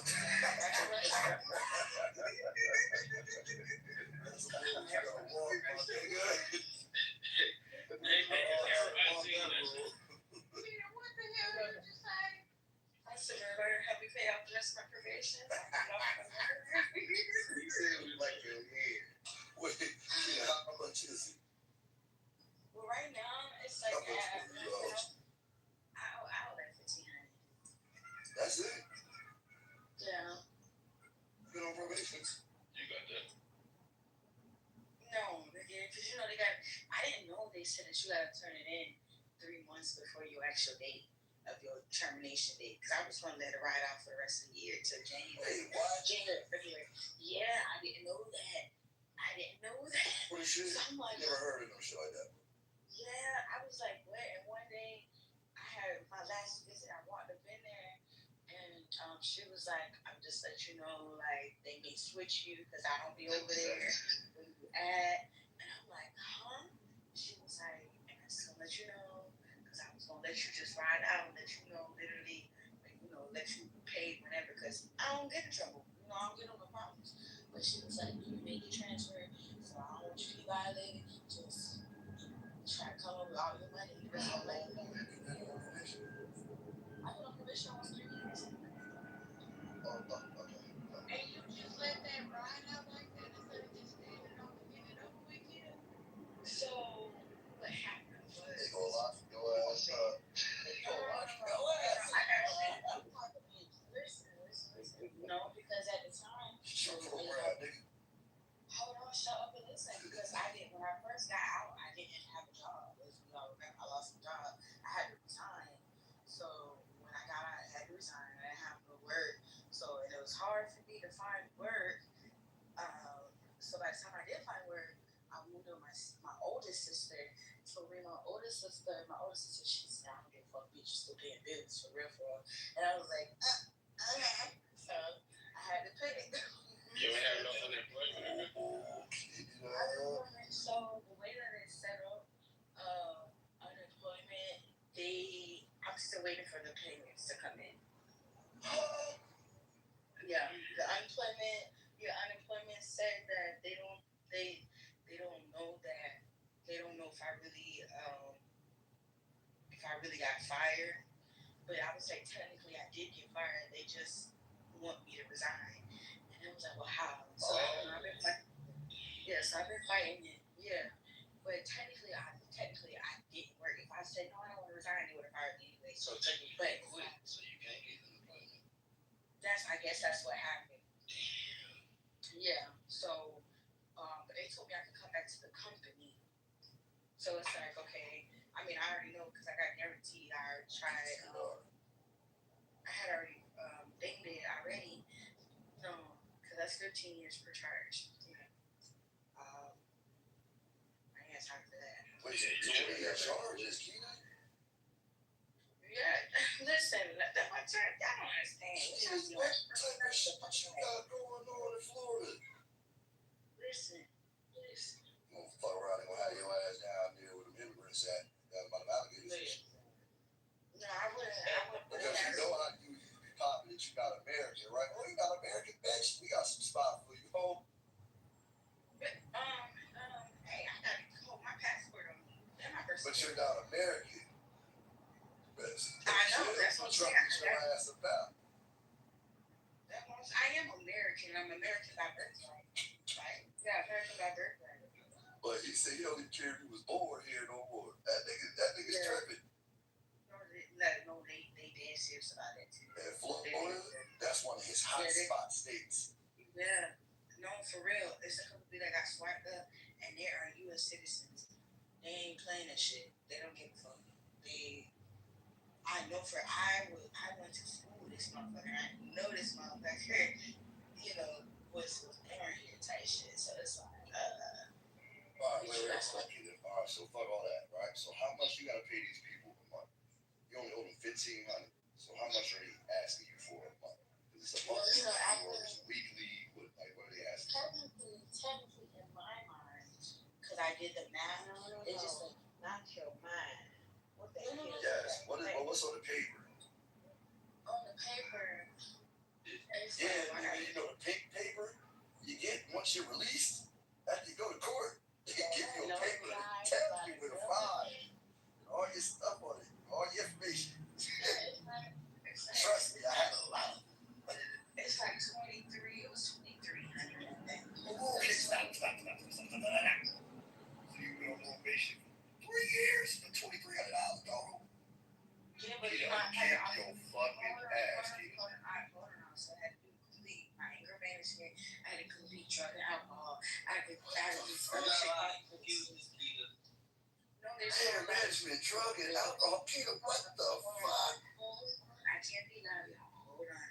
So with that being said, once again, I didn't have a job. It was hard for me to get a job for damn near a whole year. So by the time I got to my sister, my actual older sister, that shit was out the window. My sister don't give a fuck. My older sister was like, no, bitch, you still got to pay rent. So because I had started working my part-time job at the time, I literally had to pick, I still do technically, I have to pick between either eating or motherfucking my insurance or my probation.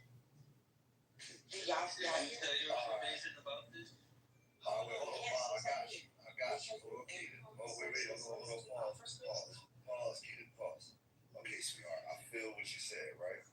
That's circumstantial because you got circumstances at that time, right? Which is understandable. Of course, anybody would choose to eat over spending money on something that they really don't got it for. You know what I'm saying? But would you rather be washing your ass with shower shoes on in there with the big back bitches that could knock your ass loose? Or do you want to continue to pay your probation so you can stay the fuck out of there? Because they can trip on you. They come to your crib and violate you. No, I know. That's what I'm trying to see how to do. Them big bitches in there ain't gonna play with you. There's a big bitch in there named Rachel. Rachel the pod boss. That bitch ain't playing. Big bitch named Rachel. This Rachel gonna be rocking your boat. She gonna be rocking your boat. I'm telling you. I kind of know because when the fuck I went in jail, someone had be coming from prison to come to, I guess, because they have other cases and shit like that. Yeah, I kind of figured. They get transferred. They just moving around. They be like that. Yeah, but like I was Tell saying. your shit. You got a due date, Keita? Well, she told me at the end of November, but that's why my probation. Somebody told me that when I was in probation, it was like, see if you could try to get the probation fee waived. And I was like, well, that's probation fee. That ain't restitution and stuff. You got fines too, right? What's that? Oh, Keita. Lord. Thank you. You got your name. She in trouble. Keita, you might want to have. Okay, look, this is an old trick I used to do, right? Have somebody you know call down there and see if you got an active one. You need fucking they come get your ass. They probably looking for you. No, I do check-ins every month. They would pick me up last month. You doing check-ins. Are they drug testing you? No, I get randomly they randomly drug test me because they don't drug test me, but I randomly get drug tested. That's when I drug test. Listen, that's my drug test was like 2 months ago. Okay, so now they random drug testing kid. Stop playing. They go get you. Stop playing. They don't give a fuck about that. That's it. That's shit. My stipulations. They know they can't. That's one of my stipulations. Florida is a state like that? Yes. Yes, it's because it's not recreational. That's the only reason they can't penalize me. But you still can't smoke weed? No, it's medical. No, I'm schizophrenic. I'm bipolar. Somebody take it from you right now. Oh, no. I know how it is in Jersey. Jersey, they ain't playing. They come to get you. They come to get you.